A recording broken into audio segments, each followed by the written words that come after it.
going yet? Hello! Amy says we're going. Hi! Welcome to the Wednesday Club. Welcome to the Wednesday Club. Hi. Hi. Wednesday to the Welcome Club. Oh, the Welcome Club. I like that. Yeah. Welcome. It's like the Welcome Committee, but it's a club for welcome. It's a welcome club with an orange couch. It just makes me happy. Welcome. Apparently, the orange couch was secured for me since I'm a little bit taller, and this is apparently a shorter couch. It's a nice way of leveling everybody. You are a fire giant. You're a I am large. Surtur of Muspelheim. Bring me my Twilight Sword, Malekith. You are a Cannot large rule it man. out, honestly. Large man. At this point, can't rule out. Could be the end of the world. Could bring about Ragnarok. This guy. Surtur, sometimes- maybe. Sometimes Surtur. you give me a hug, and see it. I'm pretty sure you're just resting your chin on the top of my head. No, sometimes I am. That's doing when that. it sinks in. I got a little indentation Yeah, on occasion. yeah, Like, yeah, oh, yeah. I can feel it slowly A little reflating. Doctor Now- Strange now- face in the yeah. top Now of I my know head. you guys are lying because I don't have enough chin to make an indentation. This is not to just look the like bristle. Doctor Strange. This is the bristle. This is to hide my very weak jaw. Well, it's incidental strange then. Incidental. Speaking of Strange, you play Doctor Strange. Sometimes I play Doctor Sometimes Strange. you play Doctor Strange. Different things, yeah. Yeah, I always love it when your fans like link me to stuff that you've done and they're like, hey, have you seen this? Do you know? And I'm Well, like, yeah. it's kind of evolved into a bit. At Well, this now point. it's a bit, yeah, It's a because bit. you send us me to the fart dimension and Signal Boost, which is Also in Signal Boost, yes. also in fake time too. Yeah, real time and pretend time. I did. Hi everybody, we're the Wednesday Club. I'm Matt Key. We're joined as always. I'm Amy Dallen. This is Taliesin Jaffe, and today we have a very special guest, Mr. Liam O'Brien. Liam O'Brien.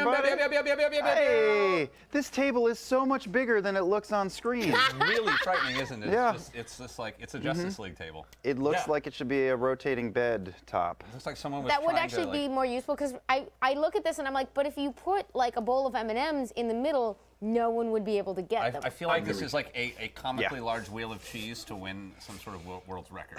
Yeah. Like, Yeah. it's that big. What I like to pretend that it's like a plug to a drain, and if we pull it, all of the reality will be sucked into it. I feel you. That's very on theme for today. Right? Yeah. Thank you for that segue. Yeah, what are we talking about today? Today we're going to be talking about Hellboy, one of my favorites. What's funny is that like when I first started reading Hellboy, it was like 2004, 2005, like was when I first started picking those up. Yep. And like I read them all of them in like sight of 2 years. Like I was like, oh my god, I have to read everything. And then like after I read as much of it as I could, I was like, I almost forgot about it until we were like, oh, Liam wants to come on and talk about Hellboy, and I was like, I forgot how much I love Hellboy.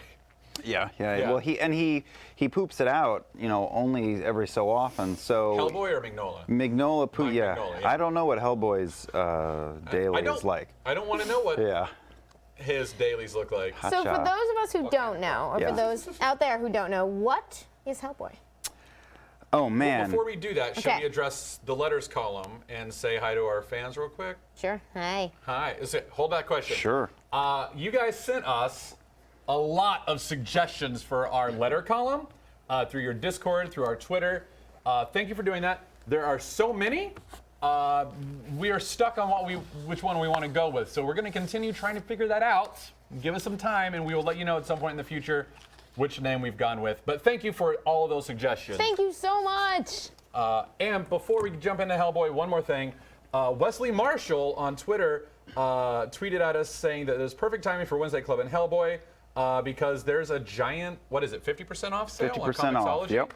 So we're going to talk about a lot of Hellboy comics today. They're all fantastic. We're going to give you our favorites and then go to Comixology and buy them. So, all right. Heck yeah. I think it's on till like the 23rd, and the code is Yeah. something like DH50. And it's a ton of, it's not just Hellboy, it's a ton of Mignola. So BPRD, I don't think Baltimore's on that list, but BPRD and all of Hellboy. Yeah, is way and up there. Hellboy and BPRD are really Well, great. we should So this is actually, the part we could already where- get to this point where Miss Sunflower 94. Hi, Miss Sunflower 94! Beep, beep, beep, beep, beep, beep, beep. I love What is giving fake air Hellboy, horn. and where do we start? Who's Mignola? Well, Tell us, O'Brien. Mignola, I'm worried that I'm just going to ramble excitedly like a You know that's what we do retriever here, right? What do you on the think we show. do on our show? Okay. All right, good. Mike Mignola is an artist and writer. He's worked on a lot of stuff before Hellboy. He did some beautiful X-Men covers back in the day.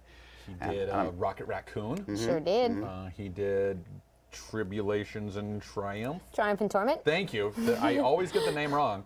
It's close enough. It's close enough, right? But Hellboy, Kinwin drew this for us. Kinwin, baby! You can tell that Kinwin's wearing the mask in that drawing. He's behind it there. All of our drawings are secretly Ken Wynn's self-portraits. Yeah, but that's he's the just best part wearing a about really them. awesome mask. Is that true? Cool. Sorry, that's the last time I'm going to derail the conversation. And some of his X-Men covers are just like pieces of art. I mean, all comics are pieces of art, Yeah, but like but his really, are just they're like- just so gorgeous. Anyway, before talking about the story or the character or the lore or all this stuff, it is the best mashing together of fairy tale and folklore and real history and horror, vampires, werewolves, Little Lovecraft. homunculi, ton of Lovecraft, aliens, a little bit of aliens, all mashed together in the most beautiful gumbo. It's got a real visual aesthetic that is.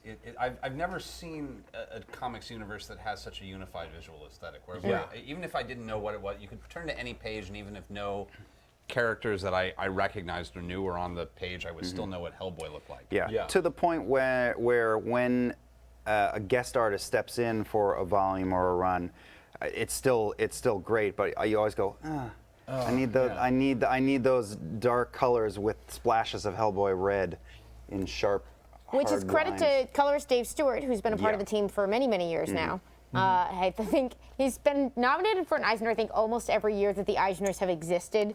It's like, he never and won? Dave Stewart. I'm pretty sure he's won several times. he has. I just think it's funny because it's like, and Dave Stewart. Because, of course, Dave Stewart. So he started writing these in 93, 94? 90, yeah, that's right. 94 is when the first one was published. Hold on. I wrote down his actual first appearance. Give me a second here. And is Hellboy in the Marvel or DC universes? Neither of those things. There was a little couple of issue run where he had a jaunt with Batman for funsies, but it's not. Yeah, there's been a crossover Oh, we too, all- but yeah. But he is his own deal. You can start at the beginning of Hellboy, and you will be introduced to the entire, what is now kind of the expanded Hellboy universe. Yeah. But has grown up out of the seed of just this guy in his hands. That's right. Speaking of seed, Yes, if you're going to start Hellboy, you're going to start with this, with Seed of Seed of Destruction. 4 this is the one that issues. you want to start with. It is brilliant, and it already hints at, like, I don't know what to talk about first. It already hints at so many things that I remember reading it back in the day and going, this is so cool. How will it ever pay off? How will he ever make this and that and this crazy thing make sense? And he eventually, over decades, explores it all and branches out into, it's not just Hellboy eventually, that he works for the Bureau of Paranormal Research and Defense, the BPRD. That is a really excellent shirt. Which is just part of the Hellboy story that eventually became its own comic, Yeah. which I have not read. The which I'm BPRD going stuff? to do after this. I am going to go use that Hellboy, that Mignola sale on Comixology tonight to buy the entire friggin' run. Yeah. And do my homework.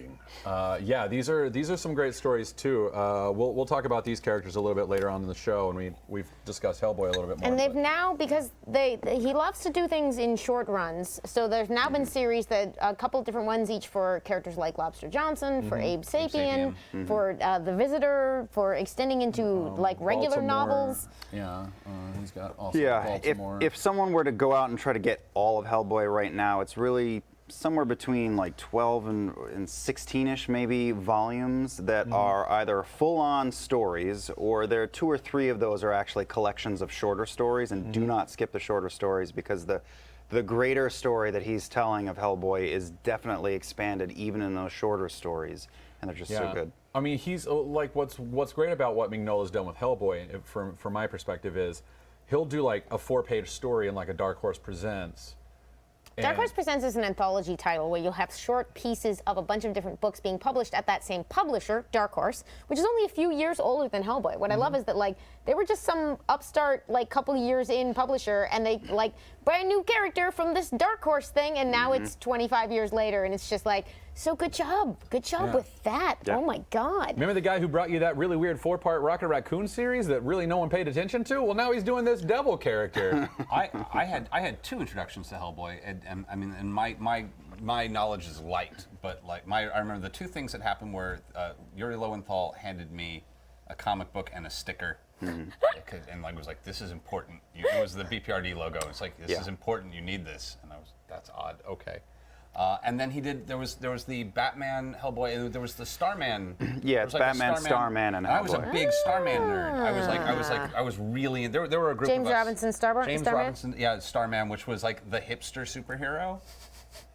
There will be an episode where we will get into Starman and what an amazing run that was, and what an interesting run, because that was like almost DC's, like dipping into this kind of vibe. I feel, and they did it. Of course, Lowenthal is a big Hellboy fan Yeah. because, like you and like me, he loves the occult.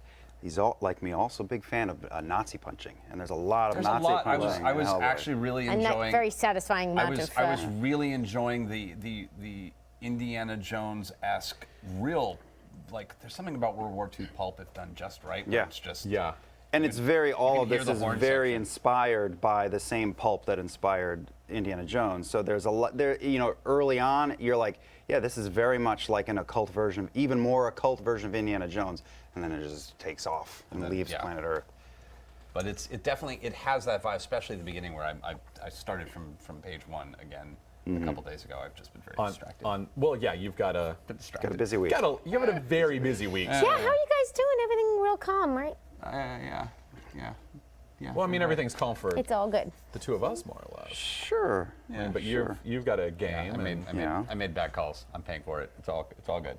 You make great calls, and the rest Well, of us are when you- enjoying it. When you schedule things far down the road, you don't, you're not thinking You don't- about. No. you don't no. consider the intersection of all of those things into 1 week. Next time anyone invites me to do something here, I'm gonna actually say, I don't know, it's gonna cut into my comic book time. I don't really know how I feel about that.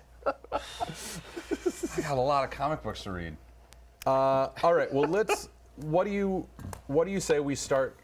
Like, this is probably going to be a lot of spoilers for like some of the main story points. Yeah. Like, I kind of don't know how to discuss Hellboy without that.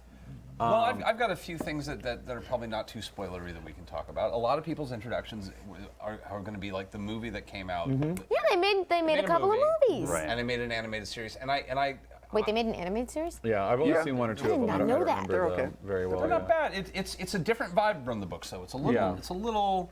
What would be the word? Flashier? I don't know. A little brighter. I think maybe we should talk about, I mean, these things have been around since '94, right? So, and the most recent things came out very recently. In fact, I just read the end of it today. The most recent Hellboy is called Hellboy in Hell.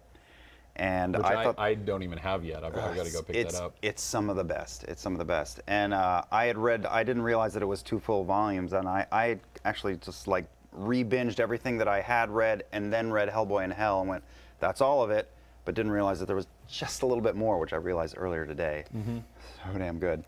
But without getting into everything that spools out later, maybe we should talk about Seed of Destruction and just like the premise.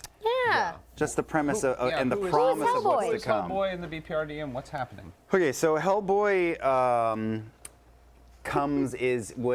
was brought into the world, our world, in World War II, where the Russian wizard Rasputin, because Grigory Rasputin. the story is full of real historical figures and folklore and myth, but made real.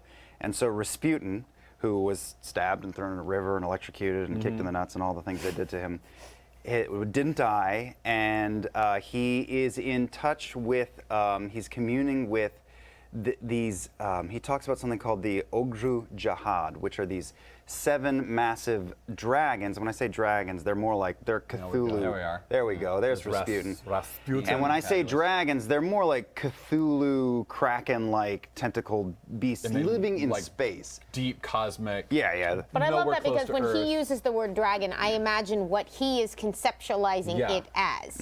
Like, Yeah. it's, being a guy from the turn of the last century. Right.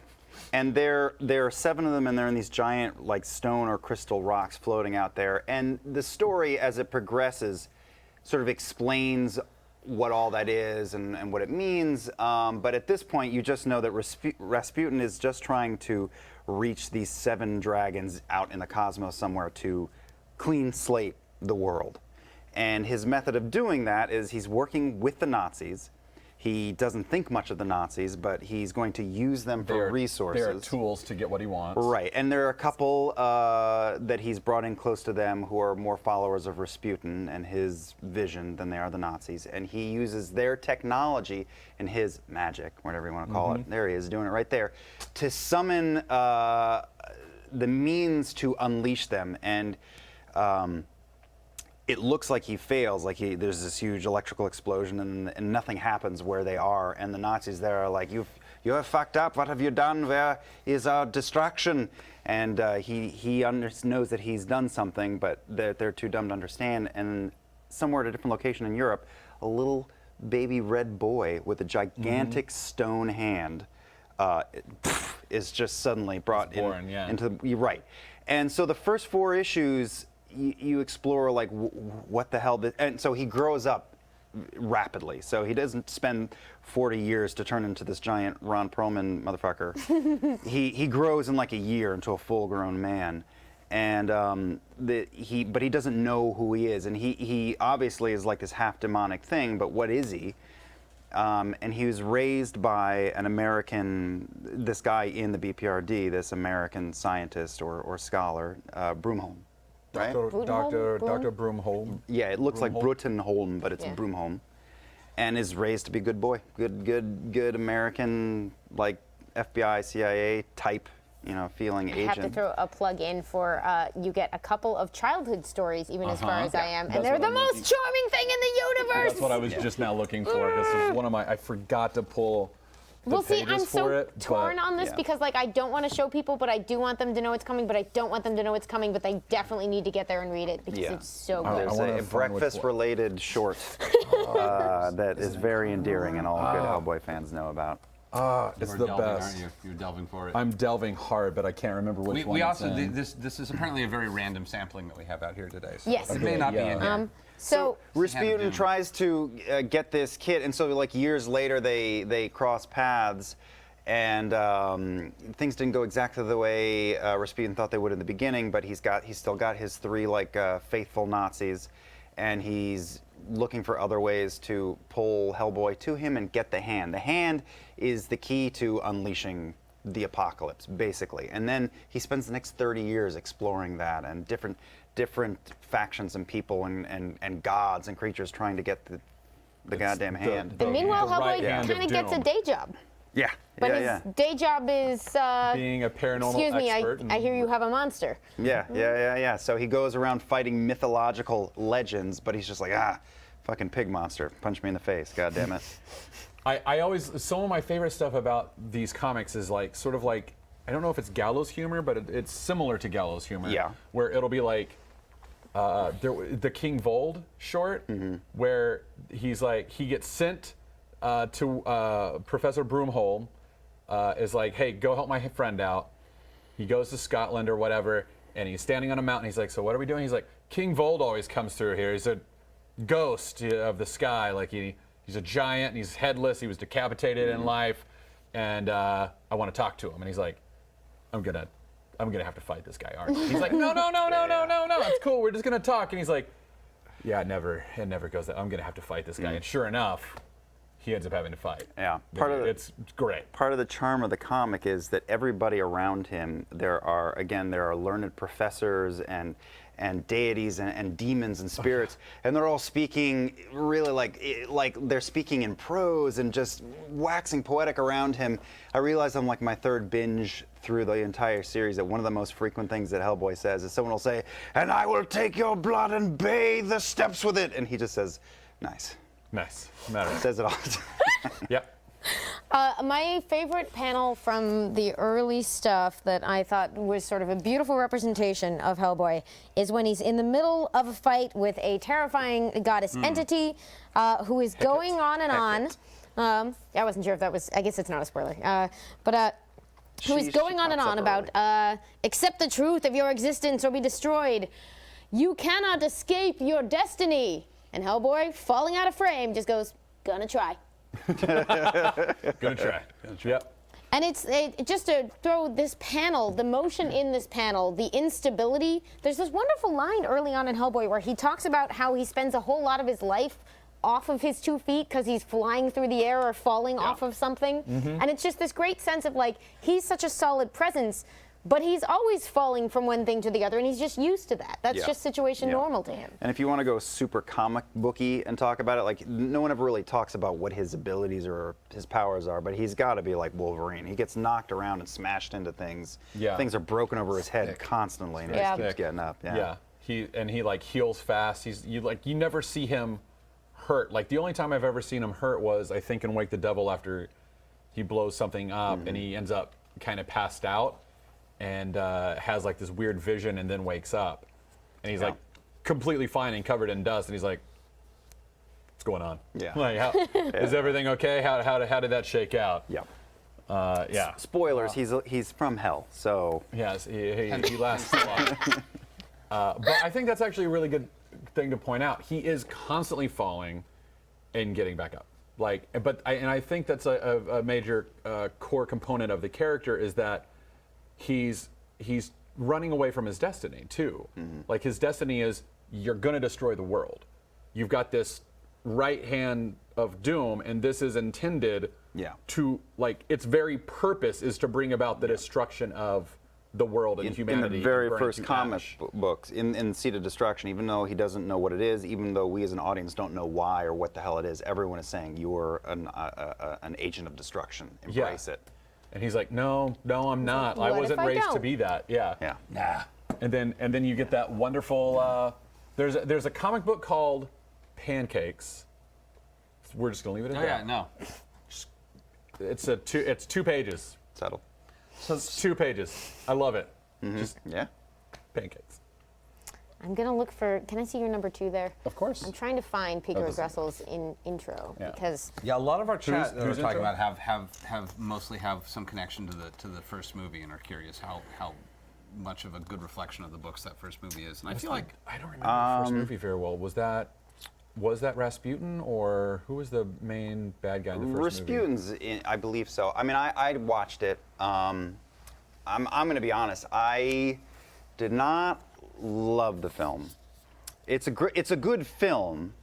I just don't think it's a good reflection of the reflection of these books that I wanted, and that's for a couple of reasons. it was a different time. They hadn't figured out how to do this. That's right. If it were Yeah. made today, Which Well, it kind and they're of is making one being. today. Yeah. yeah, and I'm very hopeful for yeah, it. thank you. But just visually, I mean, like what they did with Sin City is not the right thing, but his visuals are so distinct that you really want that, and to just take it into, action, like crisp action film, It got a little bright. is Yeah, what I felt The That's watching it. Hellboy, right. the That's Hellboy right. movies. Yeah. Yeah, Agreed. They got a little bright, and there were characters. I love Abe Sapien. I'm a big. That is a character that I got to know pretty well and really enjoyed. one of the best in the whole run. Which is another character I suppose. Who's we Abe should- Sapien? Oh no, please! It's been too long. I want. Well, the people to BPRD remember is populated by tons of discarded freaks and science experiments. And Yeah. Abe, you find out, again, I'm going to spoil anything that's in not anything, but a lot of things in Seed of Destruction. His backstory, which is just like half a page, is There's Abe. there he is. He's Fishman, right? Hellboy tells somebody else on the team that you can see it just below there. Yeah. He was found in an old abandoned like underground basement, and the date, it says Ichio Sapien on it, and the date on it is 1865, the day that I think that Lincoln was killed. Yeah, it's the- he's it's the found in same- Washington yeah. D.C. So he's a lab experiment from Lincoln's time that they found centuries later and woke up, and now he runs around the world with Hellboy and other. Ichthyo, by the way, Ichthyo. is Greek for fish. So he's Fishman. Fishman. Ichthyo Sapien. Hellboy and Fishman. And since he was born the day that Abe Lincoln was killed, he's Abe Sapien. And I don't know if this is intentional or not. It probably is because it's Mike Mignola. But Ichthyo, has a very strong connection to early Christianity. Ichthus, the Ichthus, because the Greek spelling of Ichthus, I can't remember exactly how it's spelled, but like the chi in the front is the first letter for Christ. The next word, the next letter, God, I can't remember how it's spelled in Greek. But the next letter was what you started the Holy Spirit with. So like it was almost an acrostic for all the main elements of Christianity, early Christianity, before it was actually Christianity. Is that why the fish thing is a fish? That's where the Yes, it fish thing is, came yeah. from, because the fish symbol came to symbolize where you could have underground Christian meetings, because for the first 150, 200 years of Christianity, it was illegal. It was outlawed by Rome. Pisces vivisectus? I remember the name of it. The Yeah, fish well, they symbol. just, Okay. I always was taught that it was just called the ichthus. The first rule about Fish Club: You don't talk about fish. don't talk about Fish Club. But it was until like rule is go upstream to Constantine spawn. and 300 that Christianity is not outlawed anymore, and you can practice Christianity without being thrown to the lions or becoming a martyr. But for 200 years, essentially, I want to go worship the Christ, but if I do that, I'll be flayed by the Romans. There's a fish etched into the wall. I bet they meet here on Sabbath. Instead, it's just a sushi bar. All right, I'm gonna. The introductions to these volumes are really wonderful because Yeah. you get a selection of commentary from various luminaries. But this one was written by P. Craig Russell, who's a fantastic artist who does a lot of. He's contributed to Sandman. He's done his own sort of fairy tale work. What is it that disturbs you, Stephen? All your people work on Doctor Strange. I love it. So he opens his introduction by bragging because he says, "I own 5 pages of the original artwork to Mike Mignola's Hellboy story, The Jerk. Corpse." I love The Corpse. That's one of He my goes, favorites. 5. If you all want to hate me now, it's okay. I can handle it. I own 5 pages of The Corpse. That's the opening to this introduction by this also legendary comic book artist who goes on to talk about his sort of interactions with Mike Mignola. He worked as his inker for a long time. He makes a fascinating observation that I'd never seen in there where he was like, isn't it strange in comics how we don't say I inked his pages, we say I inked him, as if it is his personality and his person on the page that you are going over, and it speaks to the relationship that's pretty unique to that art form. But he says later on, although already a devotee of Mignola's Hellboy, it was the publication of The Corpse that rekindled my youthful enthusiasm for the form of comics. It was and remains absolutely unique, with a deft wit, a sometimes gruesome sense of humor, and at all times a formal elegance. It is this formal elegance that harkens back to those earlier works that so excited my imagination as a young artist. He's talking about Barry Windsor Smith and Kirby and a lot of these others.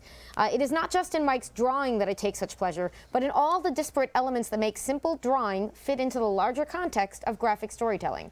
It lies in the powerful use of black, the clever use of expositional panels, the careful attention to the rhythm of balloon placement and sound effects, color as mood, architectural detail. Mike seems to be the only artist in comics to realize that not all graveyards come from New England.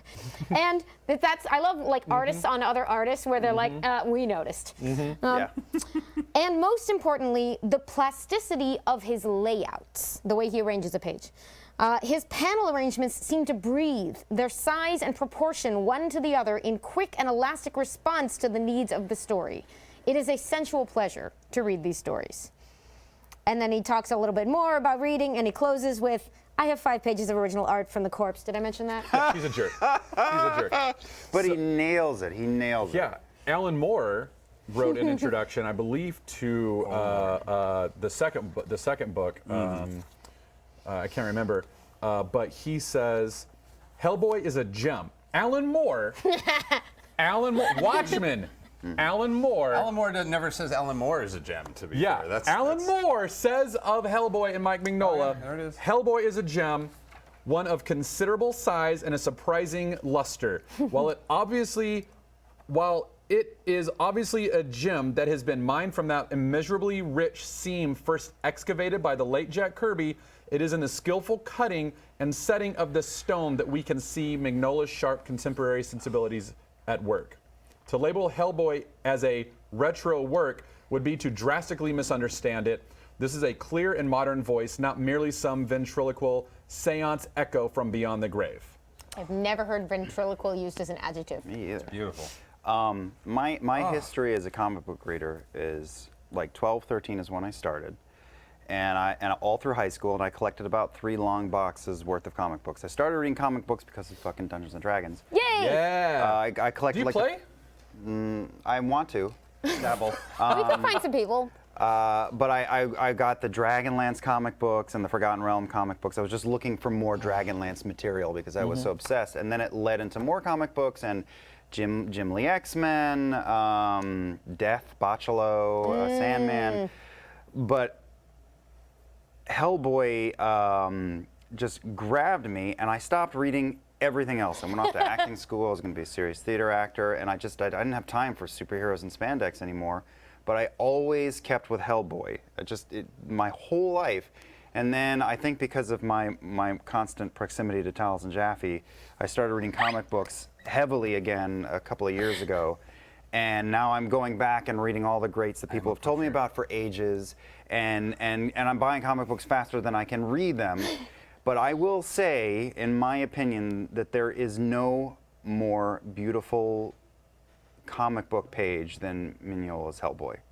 Of everything I've read, everything I've seen, it is still the most beautiful. And what you just read about how elegant it is. I mean, it's the juxtaposition of the beauty of the pages and how gorgeously they're laid out, and how much darkness is in it, and the sort of sadness and melancholy that is in so many of the pages, set in this rich, dense world of all the world's mythologies, with his dry wit the whole time. There is nothing like it.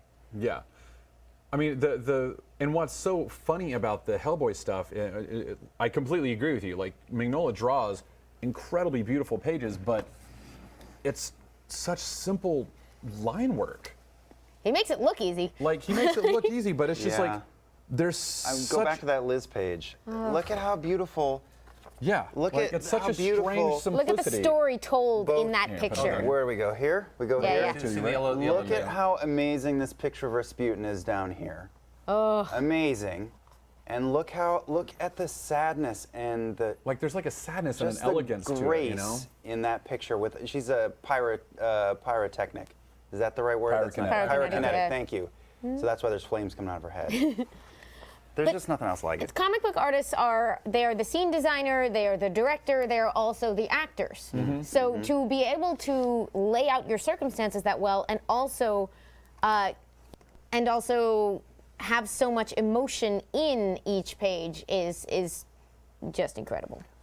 Hell of a set of skills. Another thing that strikes me off in reading comic books is I'm always impressed that some words and some pictures on the page can actually invoke fear in me too, and it's so good at being. That's the segue. Is it not strange that sheep's guts should hail men's souls out of their bodies, but for comics? I'm gonna. My wife doesn't care about comic books, which is fine. That's fine. It's totally fine. But I remember in the early 2000s reading one of my favorite shorts of his is called The Wolves of St. August. It's a werewolf story. And It's it is amazing. It is so cold and frightening. And there's a 3 or 4 page sequence in this book that I think about all the time. Anytime I'm thinking about story told through comic art. And I want to share it. It doesn't spoil like the greater story of Hellboy, but it's just too good to pass up. So, what do I do to make it? There it is. All right. So Hellboy is with one of his partners in like an old abandoned church, right? He loses her. She falls down. I'm just gonna skip past this. She goes down. Okay, just the single page. Just her free falling through space. Okay, there's that. Then we go to here. So she crashes, looks around. All right, clearly this kid is a ghost, right? Great, creepy already. She says, "Little girl, what are you doing here?" She says, "I am awake. I cannot sleep. I cannot go to heaven. Why does God hate me?" And then she knows she's looking at a ghost because she works with the paranormal. She says, "Oh, sweetie, no, nobody hates you." And then from off camera, essentially, he does come on up to the top. He made me this. And I remember reading this to my wife in the dark in our bedroom with just the lamp, and both of us just going, "Ugh!" It is harrowing. And then cut to her, like over here, I don't know how to work my fingers, just crying. And then Hellboy comes up and says, what is it? Sorry, she says, "Sorry, my first ghost. Rough way to start," which again is just Hellboy's sort of. Yeah, rough way to start. Because the context in that story, I think, is that she's been like an academic and a theoretician, and she's like, "You And pushed at me the to do more desk. field work. Let's do more field work." I think It's that's like- Kate Corrigan. That's right, Kate Corrigan. Oh wow. She's like one of their main researchers and professors in the office, and Hellboy's always like, "When are you going to come to the field with us? When are you going to come to the field with us?" Yeah, And then that's her first foray. That's her first foray. Is oh, werewolf castle, like ghost werewolf castle. Like not only werewolves, ghost werewolves. And it's interesting because Hellboy has so much matter-of-factness about this stuff, and I found that reading through these in this way, so does Mignola, because he has these little introductions before the stories, and he'll sort of casually be like, oh, you know, I read the story once and I liked it, so I kind of moved it here and I combined it with this other thing, and then I just added that part because I thought it was cool. Yeah. And it's like, he's making it sound like I assembled a sandwich, I had some roast beef and a thing, and we're like, but the Sistine Chapel came out the other side. What? And there's an interesting thing about characters like this who kind of I remember this terrible, just god awful like film from the early '50s called I Accuse My Parents. I've heard of it. I haven't seen. It's terrible. It's just terrible.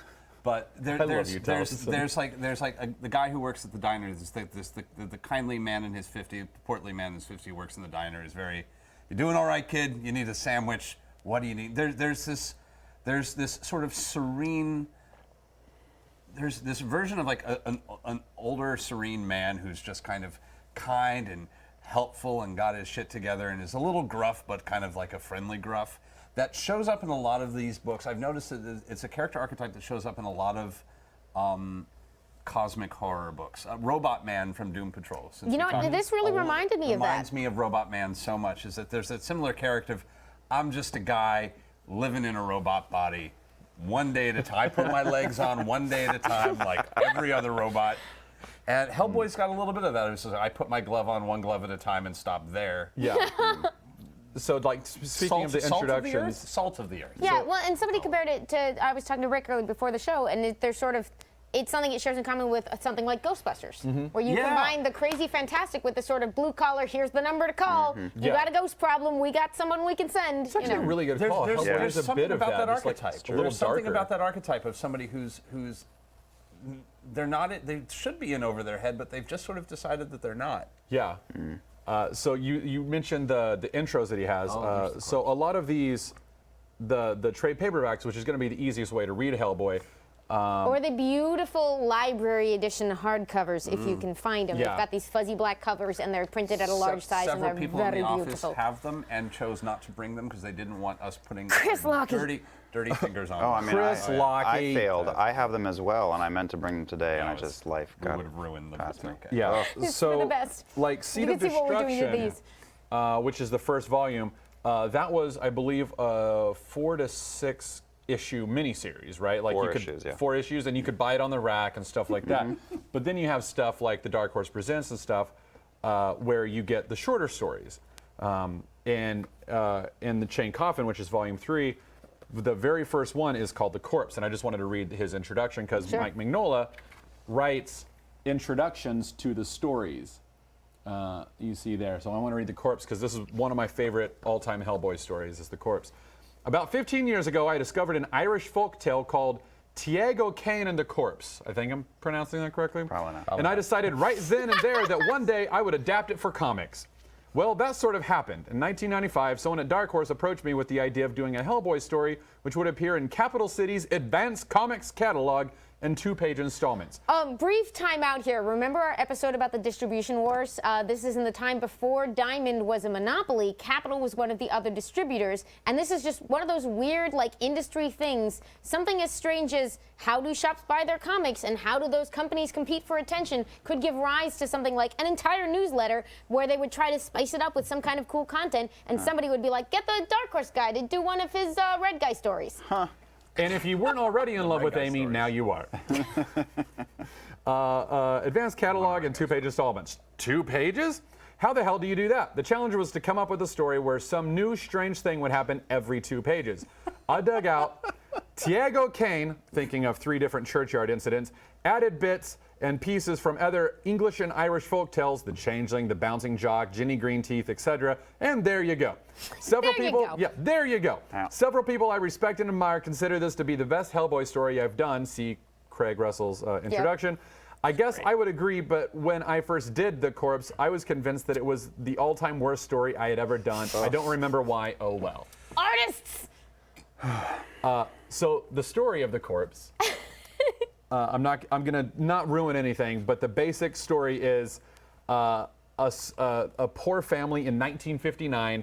Their baby is kidnapped by a goblin and they Swapped for a goblin. swap for a goblin. That's right. They're like, our baby's acting strangely, and Hellboy comes out, uses iron on it. Iron hurts It's them. a horseshoe, right? Yeah. It's a Touches horseshoe, it. and it's like, he's like, yeah, this is Not your baby. that's not your baby. That's a goblin.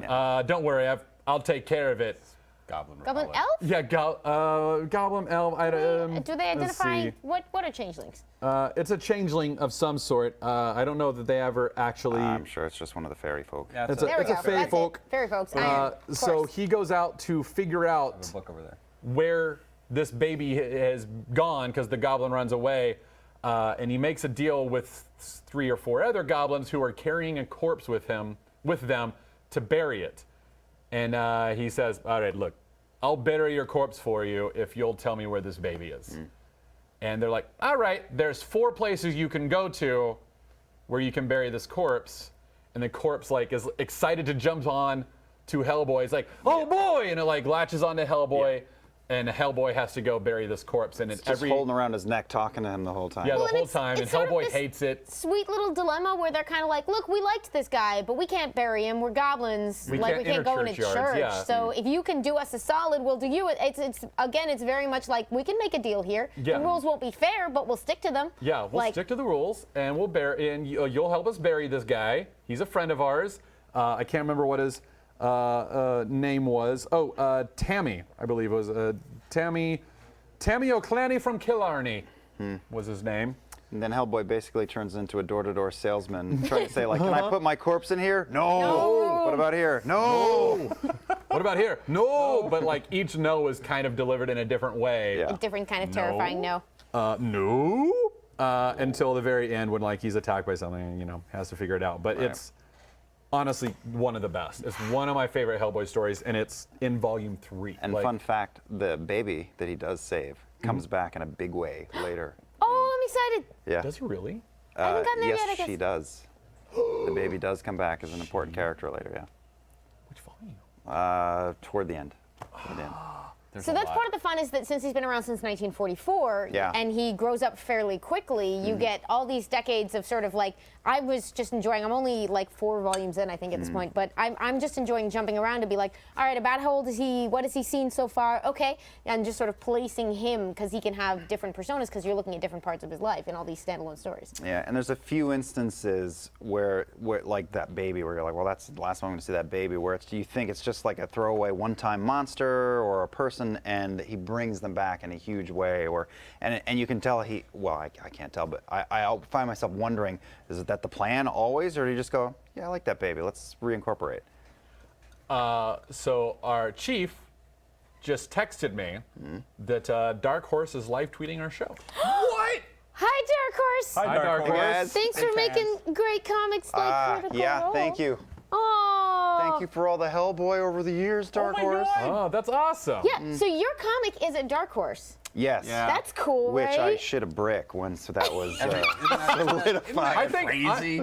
I'm not a part of that comic, and I should have. I was like, Yeah. what? Yeah. My friends are in a Dark Horse comic? Yeah, I mean, it's so my cool. favorite. Hellboy is my favorite comic book, so to be sharing shelf space with it is kind of I'm endearing. quite pleased by a lot. I like their Conan books. I like the Goon, and I like lots of stuff. Dark Horse. Yeah, well, we'll just have to do a Dark Horse episode. We've been talking about Dark We've been Horse talking about it. It's on for our a while. list. We should On the just do list. one, yeah. And Dark Horse, we'll let you know when we do that. Oh yeah. So, And at some point today, we will, of course, be doing our 5-minute topics. So if you guys can start throwing those at us, we will do, I don't know if we warned you about this, but they will throw some kind of question at us, and we Great. will all attempt to answer it. And it hopefully will be less depressing than the one that Mackie still has not recovered from. What do you mean? And because the chat does, in fact, ask questions. Also, there was a question. This is actually, who was this? I came for Chaz. Was curious for a lot of people those of you who who were don't know. introduced to Hellboy through the movies. Who is the Visitor and who is Lobster Johnson? Well, I could talk about Lobster Johnson. Visitor might be a little tricky. I can't really speak about the Visitor. I haven't read brain any of the farting on the stuff. Visitor. It's a relatively recent collection, but I don't know what it's about because, again, Yeah. I've been selling these for 10 years without bothering to sit down and read them. Yeah, Lobster Johnson, however, Lobster Johnson is we can solve. fantastic. Yeah, and You we may can have to know talk for about that yourself. without spoiling anything, really. Yeah. Do you want to take it? Well, you're I the bet guest. you know more because he's got a whole book based on him. I at haven't this read point. the I Lobster only Johnson know book. Lobster Johnson's appearance in Hellboy proper, but he's got Same. He spun off into his own thing. So just as these books are inspired by pulp. Right, from the 20s, 30s, Right. 40s, yeah. And Lobster Johnson is essentially a pulp hero that Hellboy loved reading when he was young, and I guess as he grew up, it would be like me. It would be like reading about Dick Tracy and thinking like that's a great character, and then finding out that Dick Tracy Tracy's- was real. yeah. So Lobster the Johnson is this Phantom, paranormal adventurer, and it basically like the Phantom dressed in like He's got the Billy Zane little side costume. button, and, side button thing in the yeah, in the, yeah, in the and a goggles. little awesome lobster goggles, claw yeah, up lobster on his claw. head. I just hit myself in the weightlifting injury on my forehead. I'm glad we're looking at Lobster Johnson. Right there. There he is. Oh, it's on his chest. Yeah, And the lobster claw. But he has, I think, a lobster in his hand, and he like, whenever he knocks you Yeah. out, he burns his Burns brand the- into your yeah. forehead, and it's that lobster claw. Ooh. He says, I was Intense. reading something just now. He said something really cool. And so you find out that the comic strip was really just like, I don't know if it was a cover, but he was a real guy who was running around in the world doing stuff. And then when Hellboy meets him, he might not be alive. just That's it. Yeah, I'll leave it at that. I have to go. I have a lot of comics to read. I know this Yeah. so much. Oh, here we are. Here's Lobster Johnson. Yeah, in case you're wondering, the comic that he's referencing, I believe is Conqueror Worm. That's the volume, the name yeah, of the that's volume. right. The That is Conqueror Worm. literally what I just picked up. So, So that works out well. And there's even more spin-offs. There's a Witchfinder spin-off, which Yes. I remember seeing. That's hard to talk about because there's a character in the Hellboy series who's in Seed of well, he's in the earlier stuff, but you don't really know who he is. Are you talking Torch of So Liberty? just had to find a moment for come and taste No. lobster claw. Which just Yeah, that's what Oh I was. my I was trying to goodness. think of what he I was said. trying to I'm glad remember you found his that. guess. This is a When he like slaps your forehead. Here, I got you. You got me. Whoever's got. There's a moment, I think it's actually in Wake the Devil, which is also one of my Volume favorites. 2. Oh, it's which so is good. the second main story, where there are sort of supernatural entities, to quote Matt Mercer, watching Hellboy get his ass kicked. And one of them is, you saw on one of these pages, is like the fairy king. He's like the It was in the king opening of to the the corpse. Tuatha He De was- Danann, which are like the fairy folk of It Ireland. was the opening to the corpse. If you wanted, if you were looking at that picture. Yes. One of them is the Baba Yaga, it's the Baba Yaga. which is one of my favorite I characters in the love whole run. The Baba Yaga. Love the Baba Yaga. I just love the fairy tale of Baba Yaga. How Yeah. she lives in a In a house with a chicken Chicken leg. leg. I Chicken leg, actually, right. I pulled the art of that as Russian well. folklore, yeah. Russian folklore. Yeah. I hate to put you on the spot, Chief, but I have that. I have pulled. the page if he doesn't. So. So you've basically got like the king of the fairies, the Baba Yaga, and there's a third masked figure that you don't know who it is, and that sort of plays into the Witchfinder. Oh, exciting! But that's Because I have not noticed revealed those who he three is at the till point where way I am, later. but we haven't gotten all of that info yet. Yeah. Yeah, it's late game where you find out who that character is that you see early on. And one of my and we've kind of touched on it a little bit, but one of my favorite things about the world that Mignola has built with Hellboy and BPRD and Baltimore, all that stuff, is that like you'll have like a character in Wake the Devil or Seed of Destruction where it's just a one-off, like the baby that you just talked Yeah. about in the corpse. It's just it's an NPC. Yeah. But then in Volume 7, it's like the entire story hinges on that NPC that you forgot from Volume 2 that was never going to be a thing, but now is. And he does that everywhere. And what I didn't realize, what I didn't know to expect jumping in here is that it has a lot of these qualities that make Sandman one of my very favorite comics. Where like you'll see something in the background that will be drawn on later, and they're the center of their own story, and they're drawing on a similar well of fairy tale and mythological sources. But I do love how, at least so far in Hellboy, like where Sandman takes delight in shifting to different genres and formats and being a different thing each time you see it, in the Nature of Dreams, Hellboy has this amazing like all of the adventures are different, but it always feels exactly like Hellboy. Yeah, it's all Yeah. grounded in the same. Yeah. So far. really heavily on the same piece of Earth, whereas Sandman's very flighty. Question: Or Fables. Fables also reminds me of this. How does a writer artist accomplish that? Like, what is the actual?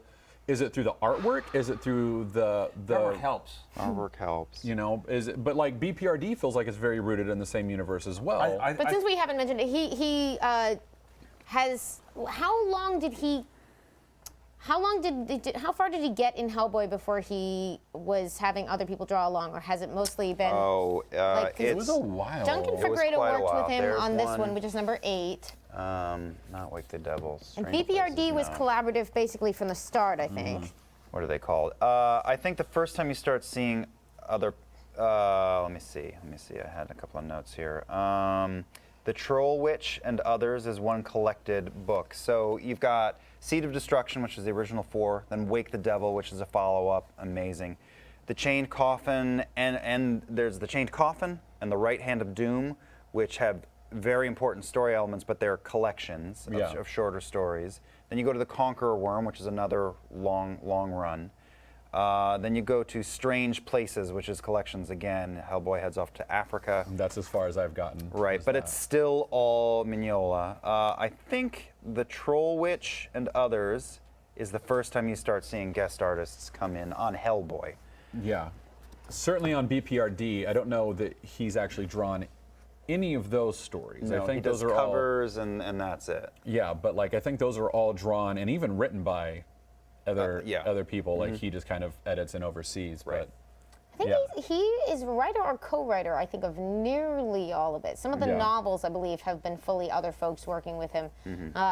But it is interesting that like he sets such a standard and has such a distinctive voice that like the artists he's worked with, like Duncan Fagredo, like eventually Gabriel Ba, they are an absolute murderer's row of amazing talent. Like you couldn't ask for sort of better people to be filling in your world, but there is, and I've just, as a retailer, I've noticed this for years, there's something particularly compelling about Mignola doing Mignola's world that sort of this is like this gold standard.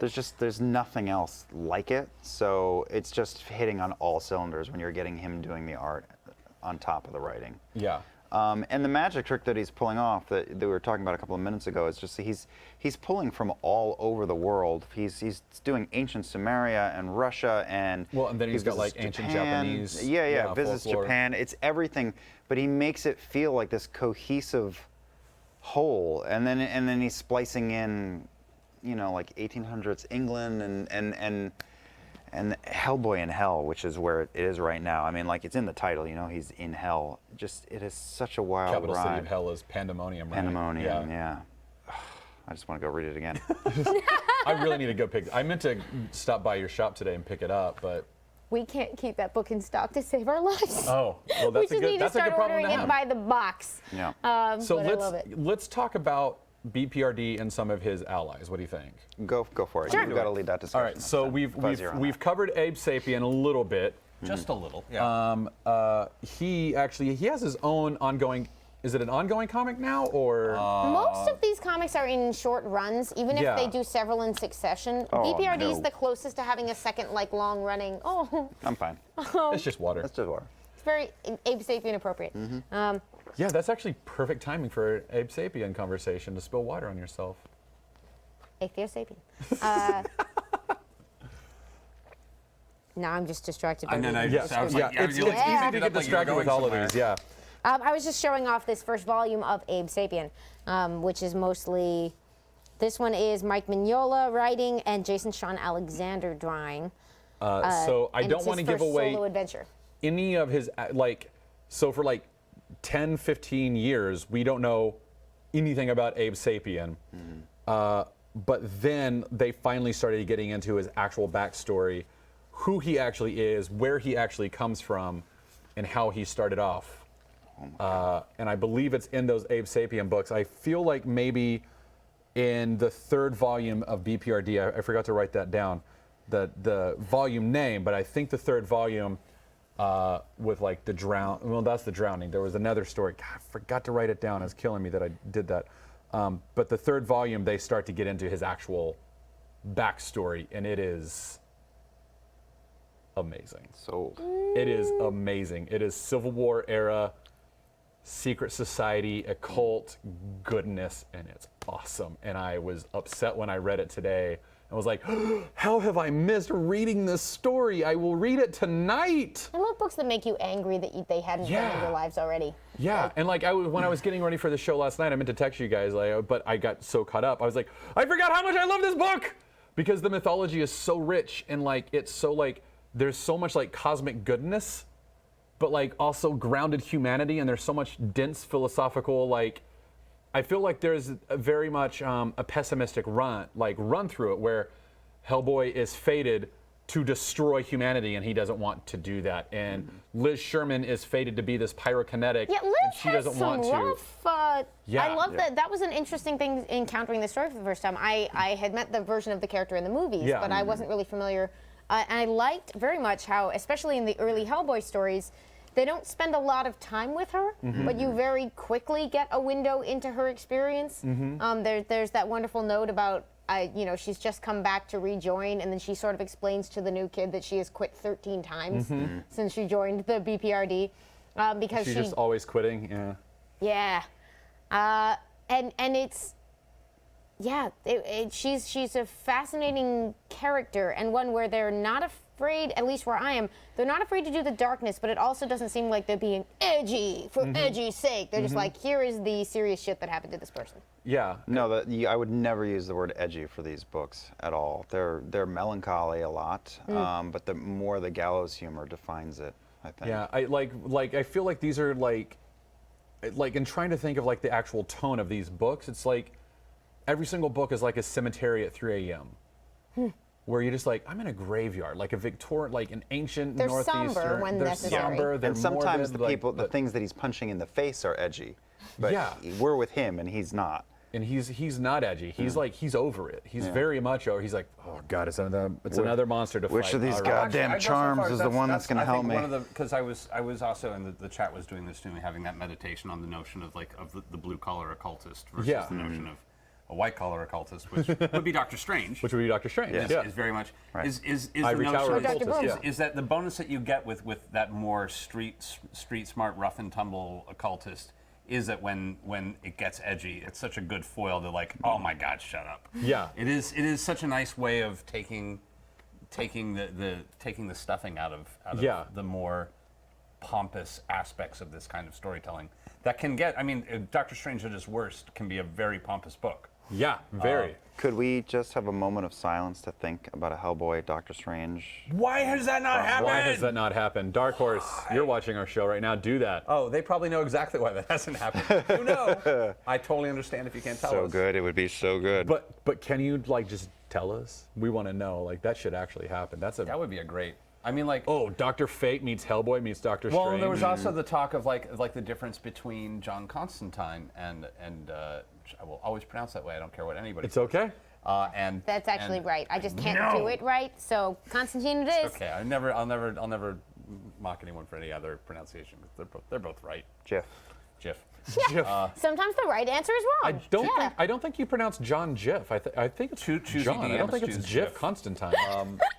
But like Constantine versus Hellboy, of like Constantine's, it has so much snark, and his world is so much crueler on a weird level, and he's cruel kind of with it, whereas Hellboy is not. Well, but I like think putting them all in a line, like Constantine to Doctor Strange to Hellboy, is a really fascinating. I think where that comes from though is the sort of underlying hope of Hellboy, where it seems like Constantine, if I'm You gonna can say Constantine too. it's thank okay, you. yeah. It seems like Constantine has just accepted like, we're fucked. I'm gonna do my best to keep it back, but we're fucked. Whereas Hellboy seems to have like just enough where it's like, you're destined to murder the world and burn it. Liz Sherman is destined to burn everybody around her all the time. Abe Sapien and Roger the Homunculus, Homunculus. they're both destined to always be monsters who are just trying to do the right thing. All of these people are fucked no matter what, but they are trying so hard to hope against hope, whereas Constantine is just like, yeah, whatever. There's like, a fatalism to him, and like he really has accepted the notion that everybody he comes in contact with that is going to suffer for it. And Yeah. he Or really- he's got the posture of having accepted it, and the tension of whether he really does Does or accept it doesn't. is part of what makes you connect to him. Sure. But No, that is a very fair point. But yeah, there's a weird fatalism to him though, where Yeah. he's never surprised when it all goes horrible. He's just like, this is me again, being me and ruining everything. Yeah. I'll walk away now and just smoke more cigarettes. But with Hellboy, it's like I can push back these cosmic gods for one more day. Like I can get us one more day. You know, like Yeah, there's there's an optimism. just a tiny bit of hope that is like I think that's what resonates with me is because you know as an ex-seminarian It's a what splash of red on a black page. It was just like just no, but I think that there is something to You're that. Like- absolutely no, I'm with you. Also, I mean, half the time he's just going off of past experience. There are these giant tentpole moments where he gets his ass handed to him, Yeah. and it's the fate of the world. But the other half of the time, he's dealing with like the corpse or some troll under a bridge, and it's really like a plumber going like, "This is a really backed up toilet, and it's gonna fucking suck, but whatever. I gotta That's do my actually job." a really good way to Yeah. put it. It's like, drain's clogged again. Yeah. Chirp. He's gonna get shit on him. It's gonna smell bad, but at the end of the day, the toilet's gonna clear. The work has to be done. Mm-hmm. But yeah, you're right. There are those tentpole moments where he's like, oh, the Agdra. Why am I forgetting that? The Agdra Agdru Jahad. Agdru Jahad. Oh my God, the crystal's been cracked and the Nazis sent a capsule into space and here it comes and we're all gonna die. And he's like, nope, I got it. I can fix this. I can fix this. Just everyone calm down. We're not all gonna die. Let's all have a little bit of hope. I've got it. It's gonna suck, but I've got it. And I think that's what, like, at least for the ex-seminarian in me, that's what resonates with me, where it's like, there's always that one bit of hope. Like, yeah, the world sucks and it's all going to hell in a handbasket, but Yeah. we can fix it. We can fix this. And like, yeah. Seed of Destruction, it's these three people who, in different ways, the world has told them that they're losers or to be shunned. Yeah. And they wouldn't have pulled through that first 4 issues if Abe hadn't come in when he did and Liz hadn't put a spin on the situation the way she did. They save each other in a very interesting way, Yeah. where there's not a lot of like, it's light on dialogue in terms of they don't mean like if it hadn't been for you I would have blah, but it's all in the story. It's Yeah. in the actions Yeah. and the way they treat each other. Yeah, his storytelling through the action and the dialogue is sparse, but it's surgical. Yeah. Well, I mean, like his storytelling points, his artwork, his dialogue, it's all very minimal, but he knows how to use it. It's surgical and precise. The only thing that's not surgical and precise is the breadth of the actual mythology behind everything that he's telling. Like you can imagine like Mignola as a madman at his desk, he's barely got anything on it, but behind him he's got yarn Has and to. paperwork and just like just this conspiracy theory board, but like the rest of his and room urine. is History all labels. pristine. Yeah. History books, mythology books, all. I mean, he's got to have Well, you get that archaeology beautiful tchotchkes collection. all over his that office. insight when he's like, well, 15 years ago I read this cool fairy story, and Yeah. it's like that's Yeah. just been sitting in your head, waiting Right. to come out, Doing there, it's Yeah. just sitting there. ripening. Well, that reminds me, we're at the. Oh, right, that Hungarian folktale I read 10 years ago. That's what I'll do Where's- here. Can Yeah. you give me Strange Places? I'm sorry, Amy. Thank you very much. I appreciate it. Somebody wants to know what you were doing in the cemetery at 3 a.m., Matt. What are you not doing in a cemetery at 3 a.m.? That is one of those weird sentences where you're like, it sort of tastes like blah blah blah, and you're like, at 3 a.m. Wait, I know what? what I was doing in the cemetery at 3 a.m. I'm just I don't saying, know what like, you were doing if in you a cemetery imagine at a 3 a.m. cemetery or a graveyard at 3 a.m. and the fog is there. and That's it's- Woodlawn Cemetery very- on 14th Street in Santa very, Monica. You can Google map it. Yeah, I mean, you have. macabre. I assume you've My been in favorite. a cemetery in the middle of the night. That's I my just favorite assume it. cemetery. Is the one right next to Santa Monica City College on 14th Yeah. and on Pico. you signal boosted cemeteries, didn't you? I did. We didn't He get to did. go to my favorite. I didn't signal boost it. Actually, it was. Oh, who did that? It was America. Oh yeah. And we both were discussing what cemetery to shoot in. It was the most convenient, not my favorite. My favorite is the one with the giant Freemason logo made out of tombstones in Santa Monica. You can see it from space with Google Maps. A giant Freemason logo made of tombstones. Gotta love in the Santa Monica. Freemasons.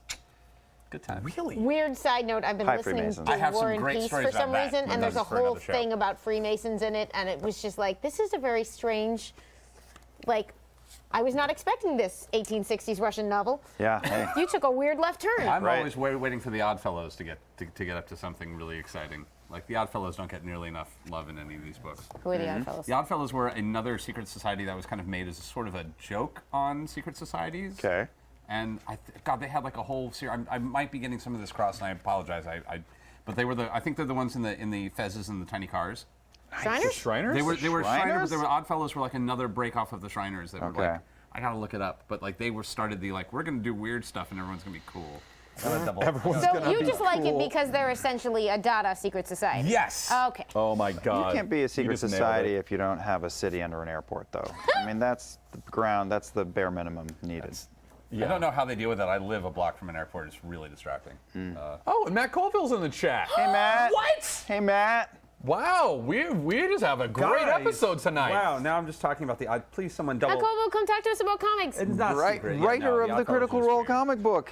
Google them. I'm sure I have a ton of stuff wrong. What? The one that just came out today? The one that just came out today. That Killing very it. same one? I think it's the same one. I think so. I think There's that's a couple about of right. Are there- Critical Role comics and Are there? I think ones. Yeah, there's like. I thought there was Oh, only there's one. like. I'm full of shit. I don't. I know. did. I'm.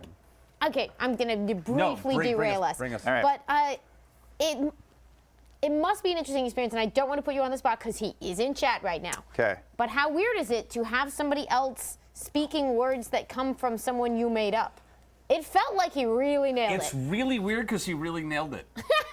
He did like, nail it. Like it's really weird. I was just having Matt and I were with Matt yesterday trying to compliment him, and he just bats him away. He can't get away now. No, He's you're a stuck. phenomenal writer, and he's amazing with dialogue. And he also has seen a fair amount of the show, and has been playing Dungeons and Dragons his entire life. And I had no worries. I had no worries because I just know he's a good writer, and he knows our voices and knows Even what like we're like. Sam's weird meta text dialogue for Scanlan is just oh god, it's amazing. Just the right amount of like weird meta level text for Scanlan in the book. And it is weird to have somebody write like characters we've been improvising for 400 hours, but 430. 430 hours. And that doesn't include the home game, but Oh man, why'd you have to say that? but you would want somebody who knows if you're not doing it yourself, and I can't write dialogue like that. You want somebody who knows you, and Can it's I just our friend. Can I tell you something that's going to creep you out? Yeah. Matt Colville was watching you guys play your home game from the bushes before you ever did Critical Role. He just is giant fans of you guys. Didn't even know him at that point. I know, I thought that but was- he was I thought giant that fans was of your Lauren voiceover. Travis's He was dog. watching from the He windows. lied to me when I met him at that first directing job with him. He just covered. He was just like, oh, We you just what assumed now? it was Lauren Travis's dog. Just like had it was Mickey on the back. Like, You lying liar. getting Wow, into it. he's a master of disguise It's a tiny dog. and too. hypnotism that I Lauren would Travis watch the thought comedy he was their movie about him with 7 different disguises on, being outside your various games. But I believe like, that's as called a Master dog, of Disguise. Right, but gonna his Pink Panther. lustrous hair and beard just pokes out of every single Every single one is disguise. just like coming out of So, below Yeah, that. there's a Mrs. Doubtfire woman on the street corner, except the beard is coming out and the hair is coming out from under the white wig. Matt Sorry, Colville. Matt. Sorry. Well, Matt sorry, Colville, thank you for joining us and Yeah. come be on our show. So I wanted another one that he wrote called Heads. Heads. We were talking about Mike Mignola and how like he like seems to know all this stuff. He's a madman with all this knowledge. This is a great one to talk about because it doesn't spoil anything. It doesn't spoil for the anything. It's a overall. one-off. But this is one of my favorite intros that he does. Heads. This is one of my favorite Hellboy stories. It was also one of the most difficult because I know nothing about Japan, but wanted the thing to have a very Japanese feel. It is a very close adaptation of a Japanese folktale, but I left out the part where the flying heads were eating bugs. Heads originally appeared as a backup feature in the Abe Sapien one-shot published in March 1998. And it is... Japanese fables, man. I know, but this is only like a 7-page story where Hellboy is in Japan. Yeah, he wanders into a home and there's a bunch of really creepy people sitting and having a meal together, and they're saying kind of weird things to him. Oh, It's like, yeah, so- stay the night, stay the night. Funny joke, funny joke. So this guy's like Japanese, very right, safe, really. very, very safe. It's very, very, very safe. Nothing more comforting than someone who keeps Yeah, you it's tight. very safe. You're gonna love it. It's very, So very safe. safe. Very Extremely safe. not haunted.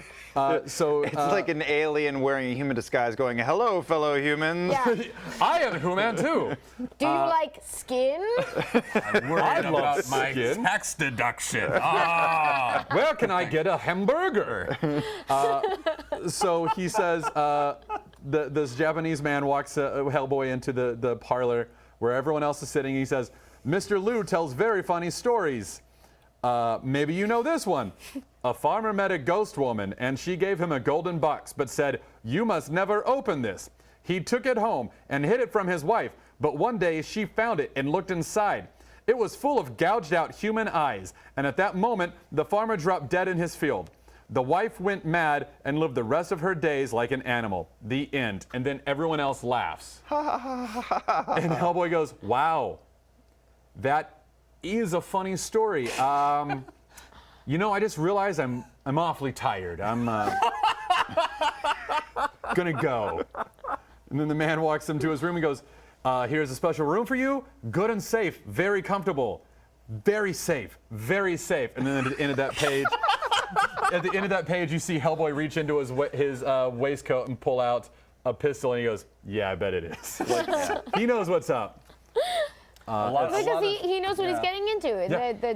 I felt like that scene was maybe just a meta joke also on the wonderful stories you find in Japanese folklore, many of which are just horrifying. Well, and a lot of them where it's like, boil and down. then they ate their skin. A lot of Japanese folklore boils down to don't get robbed while traveling between towns. Really don't get robbed while traveling between towns. If you see a house and it looks like it's like a little off the wayside, probably best not to go there. They may eat you. They're really big into there's actually several stories which were just based off of common traps from highwaymen and how they would entice people into doing something stupid so they could rob them. And for the record, this weird self-deprecating streak that Mignola seems to have, the story looks as if he did, as much as he's like, don't know anything about Japan, it looks as if he poured a great deal of time into attempting to really do justice to this material that he's chosen to showcase. It doesn't look like, I put a sign on it that says you're in Japan now. Right. I'll assume what that means was he thought, I know nothing about Japan. Let me spend the next 2 weeks reading all about Japan Only so I read can 3 write a books. 7-page So I can draw this comic. house. Yeah.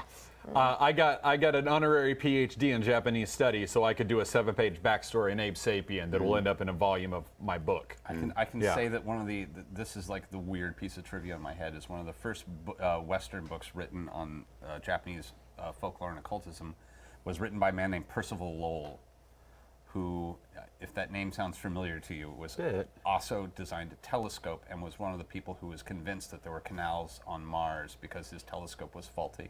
And the optical effect that made it look like there were civilizations on Mars is actually called the Lowell effect now. But he's the reason why Martians became like a big thing, because he coined the thought of there are people up there. Look at all this stuff. For the Poor lols. guy. Oh, poor Percival guy. Lowell also, wrote a very, very interesting take on the occultism of Japan. It was a very unique, very Western perspective on the strange things across the ocean. So it's a bit colonial, but it's nice. It's a bit colonial. I want to do one more of these bring it. introductions. Ooh. It's from a gentleman named Gary Gianni. I'm not familiar with him. Are you familiar with him? He's well known for monster stories, particularly. Yeah. Okay. So he did a comic book adaptation of 20,000 Leagues Under the Sea and contacted Mignola saying, would you do an introduction for me? And Mignola was on the phone with him, and this entire introduction is him recalling this phone call because Mignola essentially said no. But he didn't say no. He said, and this is Gianni recalling the conversation, putting in quotes, this is Mignola speaking, you want me to write an introduction? He paused for a moment, considering the possibilities, and proceeded to launch into an imagined scenario which Charles Dickens, who thrilled audiences with his storytelling skills at public readings, would have greatly appreciated. Yeah, I can just picture it, Mignola mused. The long-deceased Jules Verne smashing his way out of a tomb somewhere in France after he hears I'm writing an introduction for his 20,000 Leagues Under the Sea. He'll look like he's grinning, but he's not, because he doesn't have any lips. He'll just be mad. I could easily see the black and white shapes Mignola would use in rendering an illustration for his whimsical nightmare. The artist continued, Vern is yelling, that bastard Mignola, I'll find him and tear his heart out. Vern will try to say this, but by now his jaw unhinges and falls down around his collarbones. He shambles halfway round the world and winds up at my front door. Boom, boom, boom. Come on down here, Mignola. Open up, you hear me? Come on down here and I'll beat the crap out of you. That was how he said no to writing that. If you knew what your hair was doing, also, is you got this wonderful fly. As you yelled, it went. Oh, really? It stood completely up. It was amazing. My hair is very strange. It was amazing. It was amazing. It made You're me very good. happy. You're good. Yeah, Go. is it good? Yeah, you're Yes, perfect. Not like it was No. 30 seconds ago. My, great. Spectacular. my sweet wife Brittany has to put up with my hair all the time. We'll be out somewhere and I'll just like run my hair and she's like, "Oh baby, your hair. Don't ever touch your hair." I'm like, "What does it do?" And it's just like it'll be like doing. Do you need some Dapper Dan? I can get you some Dapper Dan. No, it's a problem even when I have a product in it. It just like goes everywhere. Have you tried Dapper Dan? Yes. Okay. I don't know if Dapper Dan is even real, but I'm very excited. I actually found Must a hair gel in Japan that I use a lot, Oh, wow. and we have it imported from Very Japan. safe. Very safe. Very safe. Very Very Extremely safe. safe. Very safe. Stop touching it. And wow, I did not even know We you have were a in the Britney studio. sighting. Brittany snuck in. Hi, wife. Oh dear. People are asking. There's apparently a. Yes, we there's a. Have we ever? Any of us played Hellboy: The Science of Evil? What? Played, No. played. No. No, there's a couple of video games. I don't know anything about them though. I will say, I mean, like, and I told this to you guys before that Hellboy is showing up in Injustice 2, which is That, Which I do. What? like that, more than anything makes me want to go get Injustice 2. You don't have Injustice 2? No, I do. Did you when do just I say have- that more than anything Yeah. makes me want to go? Because Yeah. you can't think of any other reason that No, you might want to. no. Okay. No, None. none. None. It's okay. All right. I've learned to None. live with it. It's fine. I've gotten used to it. I don't have. I legit do not have time for video games. I just don't. Like, I would love to be able to play it, and I would love to be able to play Barry Allen, but I can't. Wait, he's Barry Allen? No, I'm Barry Allen, No. but he's in the game too. Oh, who are you in the game? I'm Reverse Flash. Wait, are you really? Yes. I had no idea. Aw. I love you even There's more. no He beats reasons. the No crud out of There's reasons. a me. great cinematic of the two going at each other. Oh, yeah, I love It's it. I amazing. love it. Really? Yeah. Oh, that's Yeah, I'll cool. send you the magical. video. That's cool. The little Yeah. windmill. Is this like too personal a question to ask? Like, if you were voicing someone from Hellboy, who would you want to be? The Oh. chat has already asked this. So. Oh, I'm rude like the chat. Abe. Yeah, yeah. it would be Yeah, a you'd be a one. great Abe. Yeah. I always very loved great Abe. I love the just in the second story where you're seeing Liz, like just the couple of panels of Abe, like he's not even talking. It's Oh, at the just in his window, he puts his face hand and up. how he's watching. Like, woof. And again, like you talking about that, but like it's just simple line work. He just knows exactly how to draw the curve of the smile or the way that the eye is looking at. Like it's just their like expression is really deep. yeah, but it's just simple eyes Cinematic and squiggles, and communication. he knows how to do it like just perfectly. And it's amazing. I would want to be Roger the homunculus. Homunculus. He's like Yeah. he's my I think he's my favorite character. I just feel so bad for him, but like he's just such a he is so naughty. He's the one person in all of this who has zero humanity to him. Does he? Yeah, he's essentially like a Frankenstein monster. Yeah. Like- and he's decided to be an agent for good and trying to keep the world safe from Yeah. other oddities like The himself. second week we're talking about Frankenstein monsters keeping the world safe. Yeah. I'm pointing that out. Yeah. Well, it's October. It's perfect. October. But yeah, like because Hellboy is the son of a witch Spoilers. and Yeah. a demon. Yeah. A A witch from the 1600s. A witch from the 1600s. That's a sad story when you get that story. I Yeah. believe that's in Chain Coffin. Yeah. Coffin. So he has some humanity to him. I don't want to spoil too much, but there is a bit of humanity in Abe Sapien. Liz is obviously Right. human. She's just an X-Man. Yeah, Essentially. essentially. But Roger, not like Yeah. he's mud. He's mud and electricity essentially, Yeah. brought to life, and he's the one trying, like he's trying so hard to do the Yeah, right thing and- all the time, and he's the one that everyone is the most terrified of. 95% of us would just say, fuck all of y'all and go live in a cave or off yourself or something. You're like, what am I? What do I do with myself? And he just shows up for duty. Yeah, yeah. Like, and I think my favorite story of his is the Conqueror Worm, where Hellboy and Roger have to go stop this occult rite in a castle far, far away. I don't want to spoil any. Like, we've already talked so much about like Wake the Devil and the first Seed of Destruction, but yeah, I don't want to spoil anything about Conqueror Worm because it is so good. Like Conqueror Worm and Right Hand of Doom are like I think Right Hand of Doom is volume 4. I lose Right hand track of- of I believe what it the is. numbering Of the ones them. that I've read, Right Hand of Doom and Conqueror Worm are my This favorites. is 8. That's Oh, 4. Is Right Hand of Doom. Yeah, so those are my favorites. I think Wake the Devil Yeah, for me. well, that's because it has the werewolf story. No, Wake the Devil is Vampire. Oh, that's right. It's the follow-up to Seed of Destruction. And that's when, like, Seed of Destruction is like, okay, Nazis, Cthulhu-esque stuff, and this guy's a demon, and then it just broadens it out even further and Yeah. that's when he starts reaching out to multiple strains of mythology, and you start going like, holy cow, this is just how deep, how wide, not deep, how wide is his net going to be for It's a this? weird, like, grand unified field theory, but for mythology. Yeah, it really is. That's That's a good right. way to put it. That's Where does Baltimore fit into all of this for I the uninitiated? don't know. Baltimore has nothing to do. It's a totally separate universe. Oh, And okay. it's, yeah, nothing to do with Hellboy. It's a whole new. It's this guy who. I mean, it's like 1880s, I think, and it's this guy who. How much to say? He's on a revenge quest to off a vampire who took somebody from him, and then it just gets, again, deeper and more involved than that. But it's beautifully, the art is gorgeous, and even more like it's evolved over time. And if you look at Seed of Destruction, which is still beautiful, Seed of Destruction is very different than Hellboy in Hell, which is the most recent. And then Baltimore's even after that, and it's just I want to see. I know we have so many again. books here. If you happen to run across it and have a lot of shelf space and loose change to throw at it, IDW publishes things called artist editions, which are beautiful reproductions of comic book art, photocopied at their original size, which is usually like 2 up, meaning like double size of a page, or in some cases the 50 stuff is even bigger.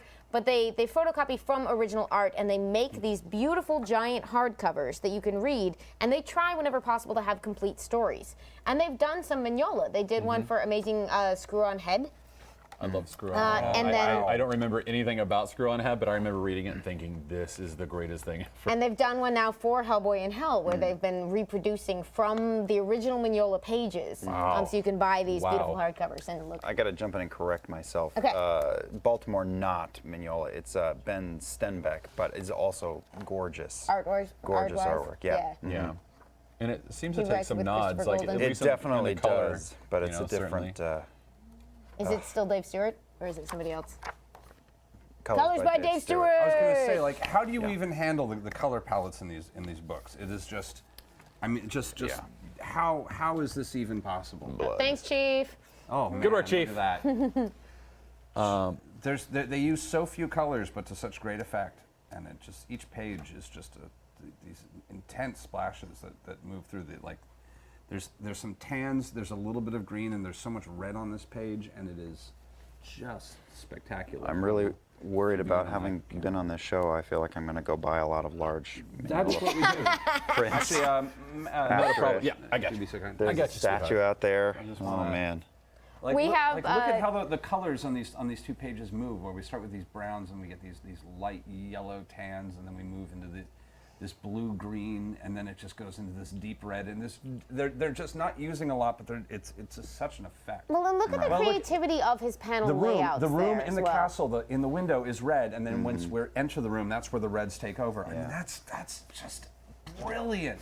That's Yeah, brilliant. instead of every panel being a mix of the same 4 or 5 colors, No. he's making like There's like- zones of emotion with it. and it helps guide you through the narrative. Like it actually is like taking you into that castle. Yeah. It's so good. Like the rhythm on this page, which is from one of the vampire stories, I believe, is fantastic to me. because you start with, is this the right area to be? Just picking a random page here. You've got this sort of neutrality. He's coming out of the growing creepiness of this page, and you've got like literally a sound effect that is coming out of the voices of all of these monsters going, stay. And he's fighting them. And then you have this moment of thoughtfulness, but it's thoughtfulness coming from this very creepy lady who has reasons for reminding you of blood. And it says, wait, wait, do you hear? And then suddenly it's blue. It's this weird open access to the sky. And you're back with the monsters. And little Hellboy's just down here being like, what's going on? And you hear the Varkolak. I don't know how to say it. Varkolak? And the biggest thing here is the face of this one particular ghoul, while Hellboy is sort of surrounded by all of these conflicting emotions. And then it continues from there. Yeah, comics. Okay. Comics are great, guys. Comics. I'm trying to find a good example, but one of my favorite things that Mignola does with his work is you'll enter like a temple, and then just like a random panel will just be like a close-up of the wall. Like, and it has nothing to do with the actual like plotting of the story. It has everything to do with setting the tone. Yeah. Of the space that you've just come into, and it makes you feel 1,000 years of history in one panel. yeah, well, and then like you've got like stuff like this where it's just like you've got all this incredibly simple line work, but then you have this like it's almost like this strange like photorealistic tracing. It reminds me of what Kirby would do when things would get psychotropic in one of the Kirby books. Yeah, He'd so start doing collage work or taking photographs. Yeah, from so you've got this magazines and just sort of incredibly layering intricate them in the work back. over here, but then the actual characters are very simply laid out, you know? And it's one of the most impressive things to me is how he does that. You have such a pile here. Yeah, we've got such a pile. I know. And we're just like, Oh, man. Now I'm just distracted. yeah, all right, so know, I do it's want so to talk hard. about BPRD a little bit. BPRD, What is BPRD? Bureau for Paranormal Research and Defense. When does it take place? Always. this is all modern day, I believe. Like a lot of the Hellboy stuff, They're like he'll now running a bunch of hops all series over that it. are Hellboy in the BPRD, 1952, 1953, 1954. But like these, I all believe like BPRD greatest hits. this is all supposed to be contemporary. I believe like the most well. Or what It passes jumps around. for it. What I was passes gonna for say what contemporary. passes for it and that's one of the other things is that these jump around a lot. Like you'll get a comic that's like, oh, this is a 1966, and this is a 1954, and this is 1982. You know, but a lot of the BPRD stuff, at least the stuff that I've read, has been contemporary. But the BPRD mostly follows, and I believe, I know I've got an insert of the characters that are typically included in these. But it's Liz Sherman, Roger the Homunculus, Abe Sapien, Kate, what's her name? Corrigan. Kate Corrigan. And it's them going on adventures while Hellboy has disappeared. Like at the end of one of the comics, Hellboy just decides, you know, I'm kind of done with BPRD. I'm going to go do my own thing. So at one point, if you read the entire story, at one point, Hellboy does kind of like, he just kind of fucks off. Like, I'm gone, bye. Like, you guys are, I'm done. For good reason. I'm good, for good reason. But the BPRD has to continue to go on, so that's where these stories kind of pick up. And they are essentially Hellboy stories, just without Hellboy. And they carry the torch very well. Abe Sapien sort of takes on leading the team. Roger the Homunculus sort of takes Abe Sapien's role as the sort of outcast, even though Abe Sapien's still very much an outcast. Like Roger is very much the Frankenstein's monster looking for a place to belong, where that's more or less been Abe Sapien's role in all the Hellboy stories. Yeah, and they're great. I kind of don't know, like, I don't want to spoil anything about these because I love them, but like they've got Killer in My Skull, which is a Lobster Johnson story, and then they've got Abe Sapien versus Science, where they tell how Abe Sapien helped out Roger when he was first brought to the BPRD. It's just I love great. the It's fact just that great. the collections for BPRD have such fascinating names as Plague of Frogs, Yeah. War Plague of Frogs. That's where I believe you get Abe Sapien's background. Nice. Volume 3. Thank you for the title. Oh, Yeah, thank excellent. And eventually, a whole lot of books called Hell on Earth, which sounds pleasant. Right? I don't know those actually. BPRD gets into a whole storyline called Hell on Earth. There's like 9 volumes of it. This has been part of the reason it's taken me so long to jump in, is that I was like, where will I there's so start? much and like, goodness. now that I've finally peeled that Band-Aid off, like, y'all will never see me again. I mean, thank God for Comixology Unlimited having like the first, I think, 4 volumes of Hellboy. Quite a few of them are up on. We actually had a chief put a graphic. Yeah, up. Chief put a note last up there time I looked, earlier, it was yeah. 1, 2, 3, and like 8 and 9. 1, 2, but- 3, 4, 5, 8, And then 9. like yeah, it was weird. 8, 9, something like that. Yeah, and I know like the first 2 or 3 volumes of BPRD are free. Also, on there. your local library. Oh, If they don't have Hellboy, they should. They probably do, though. Probably do. but I did want to say one of my favorite Hellboy stories doesn't have anything to do with Hellboy, but just the universe. I was mentioning this to you guys before the show. Is called Night Train. Yes. It's yes. by Jeff Johns. And it's a very simple story where Who you may know from as a DC writer and one of the head honchos over there now. And Yeah. is this in BPRD comics? this is in the BPRD. This is in volume 2 called Soul of Venice. Okay. It's a short story. It's only like a 7-page, 8-page story. And I have it on my here. I don't have it here.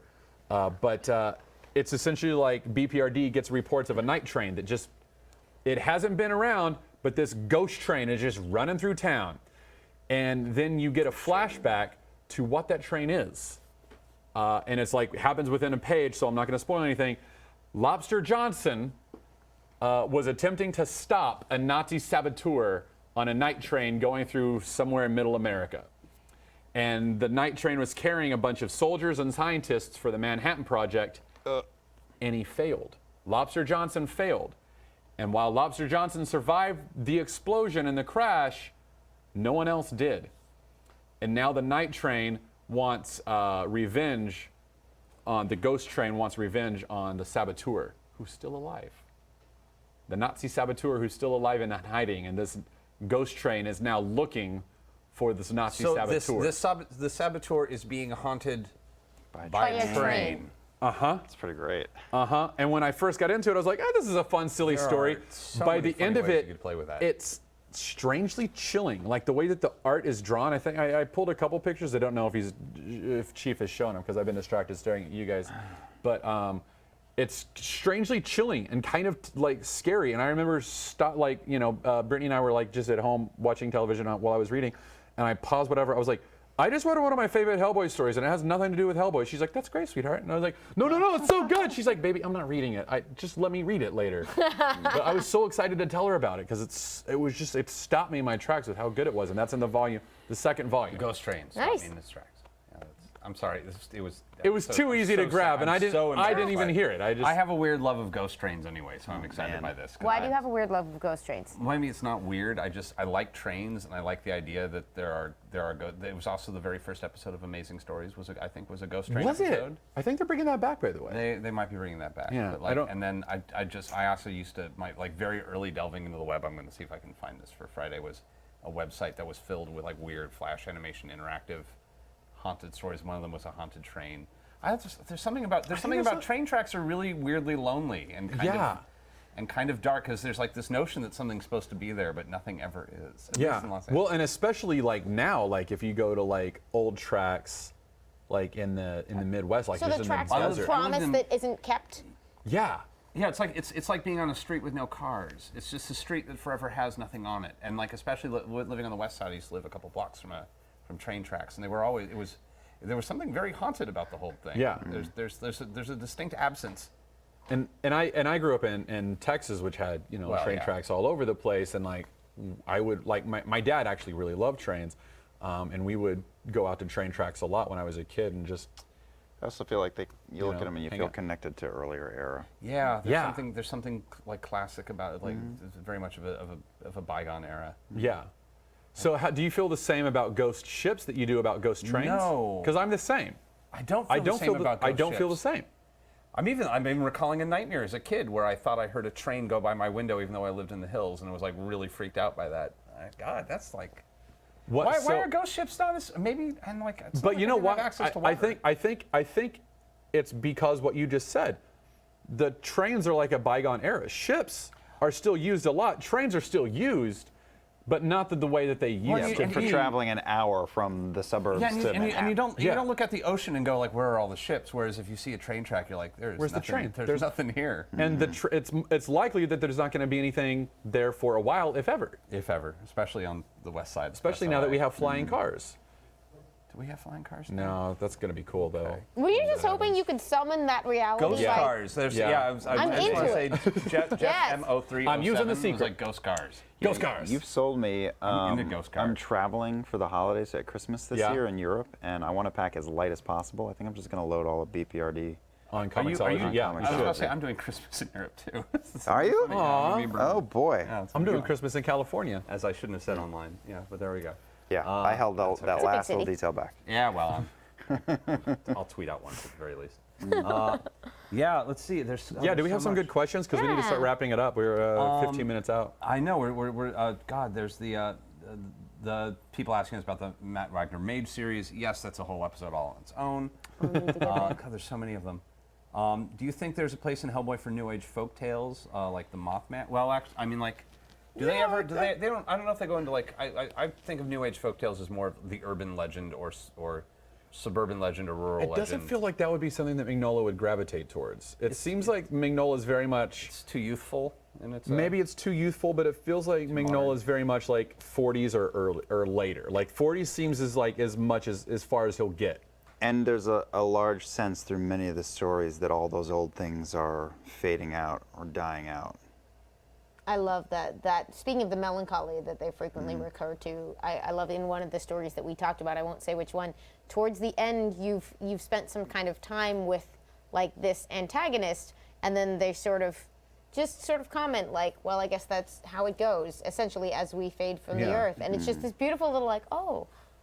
There's a bit of a death No, rattle. Hellboy did the right thing, but Yeah. oh. Yeah, there's very much a throwback to like a bygone era with Mignola.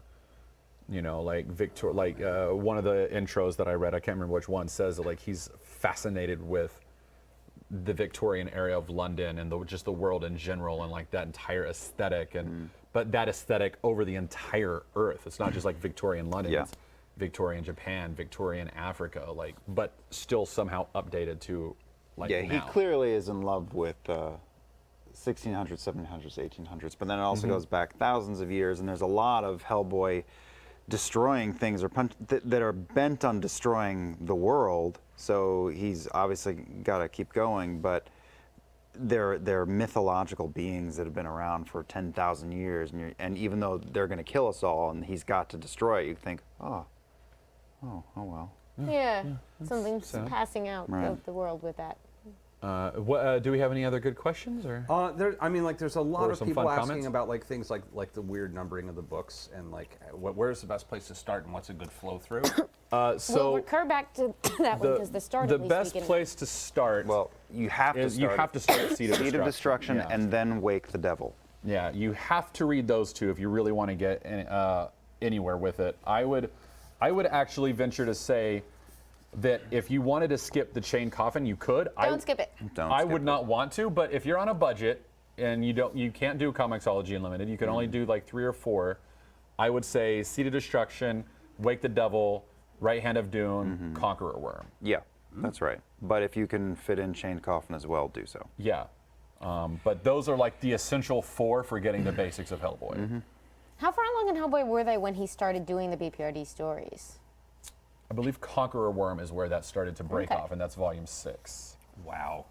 I know there's at least one website where somebody's just devoted themselves to doing like a giant Hellboy reading order. So if you want to That get really is messy awesome. with it, I think somebody's got your back on that one. This That is is weird because cool. like I delve into Avengers and this is like mildly intimidating, which is definitely has been part of the reason why I'm like there'll come a week I have to do. all Well, of but it. again, there's why I something don't do interesting Avengers. about like, sure you understand, yeah. you know, like with Chain Coffin and Right Hand of Doom, these are collections They're more or short less stories, of yeah. short stories that have appeared in like all these extant other places, and he'll reference this stuff, like he'll put like Be like, I added 2 Stuff in these pages. short stories get brought up later in the main storylines. exactly, and that's the thing. So I don't think they're skippable. That's the thing but that's the thing that I think is intimidating, is that one little bitty panel. It's a rich that you, world. that you just glanced over he brings back 3 volumes later. You know, like you were saying with the child, like I don't even know if I know that. Like I don't think I've gotten that far, and I've read a lot of this stuff. But like that's awesome. Like. But that's what the other great thing is. So many of these are just like they're wonderful adventure yarns. You could theoretically just jump in and read them. Like you definitely should, if you have a chance, like start at the beginning and let it all unfold. But like that's one of the beauty things about working in sort of short and self-contained stories is that somebody who randomly was just reading Dark Horse Presents probably got a really nice introduction to Hellboy and was like, what is this? I'll go track down more of it. But it's all decades old. There's zero reason not Somebody to go to already- Seed of somebody Destruction already just and linked see if the you like reading Seed order of for Destruction. Hellboy Oh, in the really? chat. Bless you. Who did that? Thanks, chat. I mean, that's it, really. Go to Seed of Destruction. It's 4 comic books. You will know right away if you're in love with it. You will be. And then you'll map out your road. Yeah. Should we do our probably do our- 5-minute Do we have a topic? winner Do for we the have a 5-minute winner? topic? We do have a winner for the 5-minute All right. topic.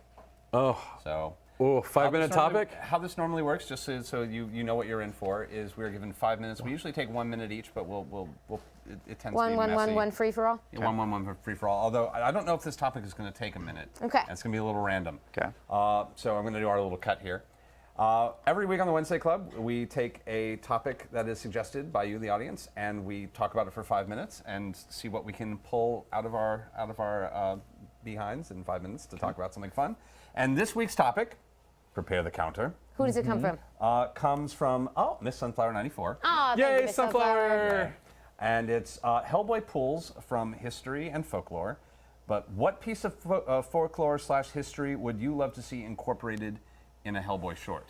Ooh. And I'll start this one off. My favorite piece I can't talk about because I'm going to be using it for something else, but something else that I thought about that would be really fun. I really love the Orishas of South America, and I don't think that they get enough love of some of the amazing South American folklore and gods of the South American gods. What is an Orisha? They are. It's sort of. Not to simplify it too much, but it's kind of a. It's the South American version of sort of the it's like a Greek. It's a pantheon of gods in sort of the Greek sense, except somehow South America made them even more fun and mean and sexy and cool to be around. And there's been a couple attempts to do really fun stuff with like fictional tellings of them walking the earth, but like not a lot of them make them much further than like there's a group that did some fun stuff in like Cuba with them, but like they're great characters. You should look them up. They come up every now and then. So that's my little. You should Google Orishas and go into that. How do you spell Orishas? Orisha. Orisha. Oh God, I think Orish. It's probably close enough for It'll Google come to up take real us quick. the rest of the way. It'll come up real quick. Yeah. So that's my little throw. Touche. Let's see, because there's so much of the Hellboy stuff that I don't know yet, I can't rule out a lot of the things that I might think of appearing there. But since you've said sort of that it doesn't tend to get into kind of like super up-to-date modern, like what did they call it, new age things. I don't know that much of the modern folklore, but I'd love to see like a haunted internet story. I'd love to see what they would do with certain Sure, like that's a good idea. Hellboy and the Ghost of Tumblr. Like I'd love to see because certainly all the same human impulses exist, all the same human weaknesses exist, all the same human temptations exist, in some cases magnified and given more power. And this is probably just the Buffy kid in me, being like, yeah, internet demons, that'll be great. But I think I would really like to see Hellboy struggle with some of that. I know what I'd like to see. So, I mean, Yeah. obviously, hell is a real place, be it another dimension or metaphysical. He goes there, right? You know that there's a book called Hellboy in Hell, and he's from there. We also see lots of instances of the importance of Judeo-Christian history, and we see priests and nuns, and they're often don't make it, but they do have an effect on the things they see. But we've never really seen heaven or Mignola's version of view of what heaven is. So I don't remember. I don't think I would be forgetting, but I don't feel like like Gabriel or Michael or what his spin on that would be. Like a weird little seraphim showing up. Yeah, yeah. Lots of demons, not many angels. That's right. That's right. God, I'm like, there's so many like martyr stories that I'm like all of a sudden like remembering aspects of, but forgetting who they're assigned to. Like I know like there's Justin Martyr and stuff like that, but God, there's a martyr who was like in a Roman Colosseum, and like he was thrown into the lions, and the lions didn't kill him. Sebastian? I can't remember, and it's driving me nuts. But I would love to see. I want to say Sebastian, but I might be on. Like, I would love to He's see got the Hellboy spears on his do. side, right? Yeah, I think. Oh, I mean, like to be fair, I read it later on in life. Yeah, like it's driving me nuts that I can't remember. Like this is so long ago when I was in seminary, but like I'm trying to remember like all that stuff like really hard. But I would love to see like a throwback to like early, like tremendously early Christianity, like 2nd century Christianity. You mean Have when they it done was like a that Christmas underground special thing? with a Saint Nicholas and the Krampus? I believe that's coming. That's coming. That's coming. That's coming. That's right. We did. We just ordered Hellboy and the Krampus. Yeah. Makes me happy. But I would love to see like a throwback to like early Christianity where like Hellboy he's called to deal with like maybe like some heretics or something like that. Like I want to say the Athanasians, but I can't remember if I'm correct. I know that there was the Arius. Anyway, like the heretics of early Christianity are calling like for their blood to be avenged because they were like they were killed by the church proper, but the church proper Or the wasn't church that would necessarily- eventually declare itself the church proper. Yeah, exactly. So like you've got like this stuff of like the biblical canonization where they're like St. Thomas isn't an actual gospel, and then St. Thomas is like, what are you talking about? I wrote a great gospel. I would love to see like the saints who were murdered by the church proper, the Catholic Church, kind of rising up and wanting to maybe put themselves forward in that way. Maybe But in a Christmas Daniel? special with the Krampus. Wasn't he also under the line? Daniel was thrown to the lions, but that's Old Testament. Okay. That's like pre-Christ. Okay. That's a couple thousand years before Christ. There's Sometimes certainly- the stuff that's in your head. There's certainly precedent too because he sees things that happened centuries ago and he's like Yeah. transported places, so they could do that. Yeah, he could do that. Yeah. And we're out. Time at that moment, like I it's can't magical. believe- How every week I'm it in. happens. I'm in for all of it. You did I can't so believe well. I forgot every single last name. Like that's what I think what people say on Jeopardy. They're like, I know the answer, but I'm under pressure. That's why the 5-minute clock exists, is Yeah. to make idiots of us all. Thank you for the wonderful question, Miss Sunflower. That was a fantastic 5-minute topic. Yeah, that was and great. I'm officially subscribing That to all of the books. jogged my subscribed. memory hardcore. This is Hellboy, which you should be reading, and this is also the Wednesday Club, which you can see on Geek and Sundry's Twitch every Wednesday, 7 to 9 p.m. Pacific time. Thank you guys, and Welcome to the Wednesday Club. Jeez, thanks for having me too. well, we This got has like been so 5 more much minutes, fun. but We we just do? make these little things so that we can send them to use for other people. It's a trick, and like Chief- the chat Chief knows. gave The me chat's that like, where are they Brittany's going? taking No, over they Chief's know. notes. Oh, look, I can point. wow. There we go. There we go. Amazing. Why is the screen filling up with squirrels? What's going on? Yay! Why has there not been a Hellboy Squirrel Girl crossover? I would read the heck out of Come that. on, come The on. hell? Now we're all touching our hair. They started a petition for you guys for the Doctor Strange crossover. Yeah. Yes! Make it happen, internet. Well, I mean, like, it is an interesting idea of, like, it is like the smirking wizard at the top and the rough and tumble, like, Blue collar, yeah. paranormal investigator at the bottom. Yeah, actually, and what's funny is that Jason Aaron's run on Doctor Strange has made him a bit more of a plumber. Yeah, They, I was like, gonna knocked him say, down a few They notches. definitely could meet in the middle and have pizza and beer in Brooklyn somewhere. Sure. Definitely. In the bar that has no doors. Yeah. And he could taunt Stephen Strange about how he eats his pizza with a knife and fork. Yeah, which he probably Appropriate. does. Oh yeah, no, he's Sure. he's awful. Thank you for joining us. My Did pleasure. you have fun coming and talking to us about Hellboy? You just invited me to talk about one of my favorite things. Yeah, I had a great time This talking is about this is Hellboy. our we're trying to get better at knowing what people's favorite things are, so we can do this because it's so this is a delightful pile. Yeah.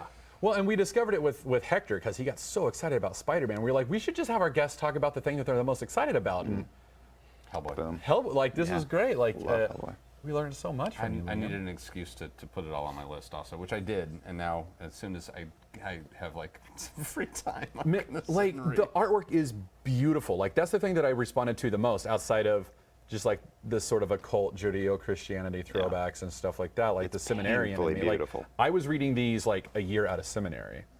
Like I was like, I'm gonna go study comedy instead. Hellboy? Well, this is a fun answer to what I just loved. There's So- there's that fabric or the paint that they're using currently, which is the blackest black that exists. I'm sure you've seen like little YouTube videos of them playing with like the absolute negative black where everything Yeah. just vanishes. And I would like the minute that becomes available, I would love Hellboy print done in that black that's so black that it just ceases to exist as a It's concept. void. It's like It's just not void, black. void It's paint. just void. You can just a Roadrunner can run through it. It's so black, just I'm out. curious if people take our advice and start Hellboy and love Hellboy. Is there anything else that you would point them to that you like? That's That is like this? yeah. Oh my gosh, on the spot. Or anything you just want to throw out to our audience while we have Stuff you. that I like. I mean, it's all stuff you know. I'm halfway through all of Lock and Key. I'm loving it. Lock and Key. You're reading X-Men, right? I'm reading a lot of Bendis Bendis X-Men, X-Men. specifically Bendis. Cyclops being Cyclops. Baby Jean. Baby I Jean. love, Baby yeah, Jean.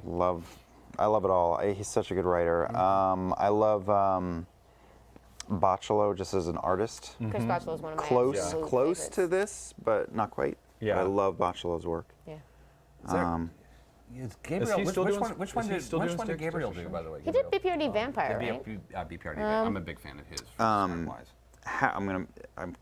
I can't decide if it's country or county. Harrow County. Oh, I love Harrow I've been hearing County. amazing Harrow things and I haven't County. jumped Yeah, in yet. Harrow County. I mean, so different, but horror and just. Yeah, I've only read the first 2 volumes of that. It's real It good. is Are you so reading Black good. Hammer? I just ordered that through the mail I would yesterday. love to report back in. Okay. It definitely, like, it's in the fine Dark Horse tradition of playing on a lot of this stuff. It's definitely using a lot of superhero tropes in it, but it shares some DNA. Matthew Colville sold me on Black Hammer yesterday.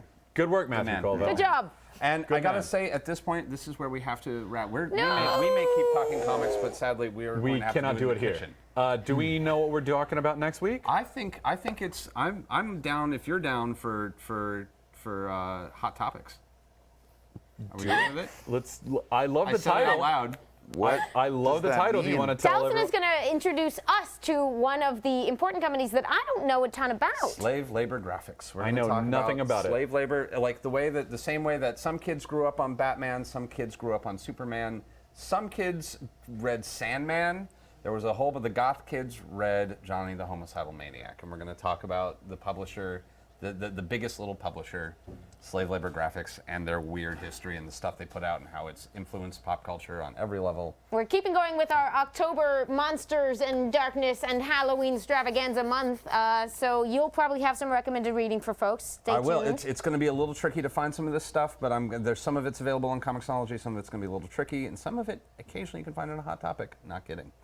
So, Still, right now, Every go to now Hot and then. Topic, buy a pop vinyl, and and a copy of Johnny the And a Homicidal copy of Maniac, Johnny the and be Homicidal prepared Maniac. to live vicariously through someone else's weird violence issues. Stay tuned for Ask Your Black Geek Friend. I believe they're doing a deep dive on X-Men tonight, which sounds amazing. And thank you so much for joining us. yeah, thank you. I had a blast. Thank you. Yay! everybody. Come back. Go read Seed of Destruction. Bye.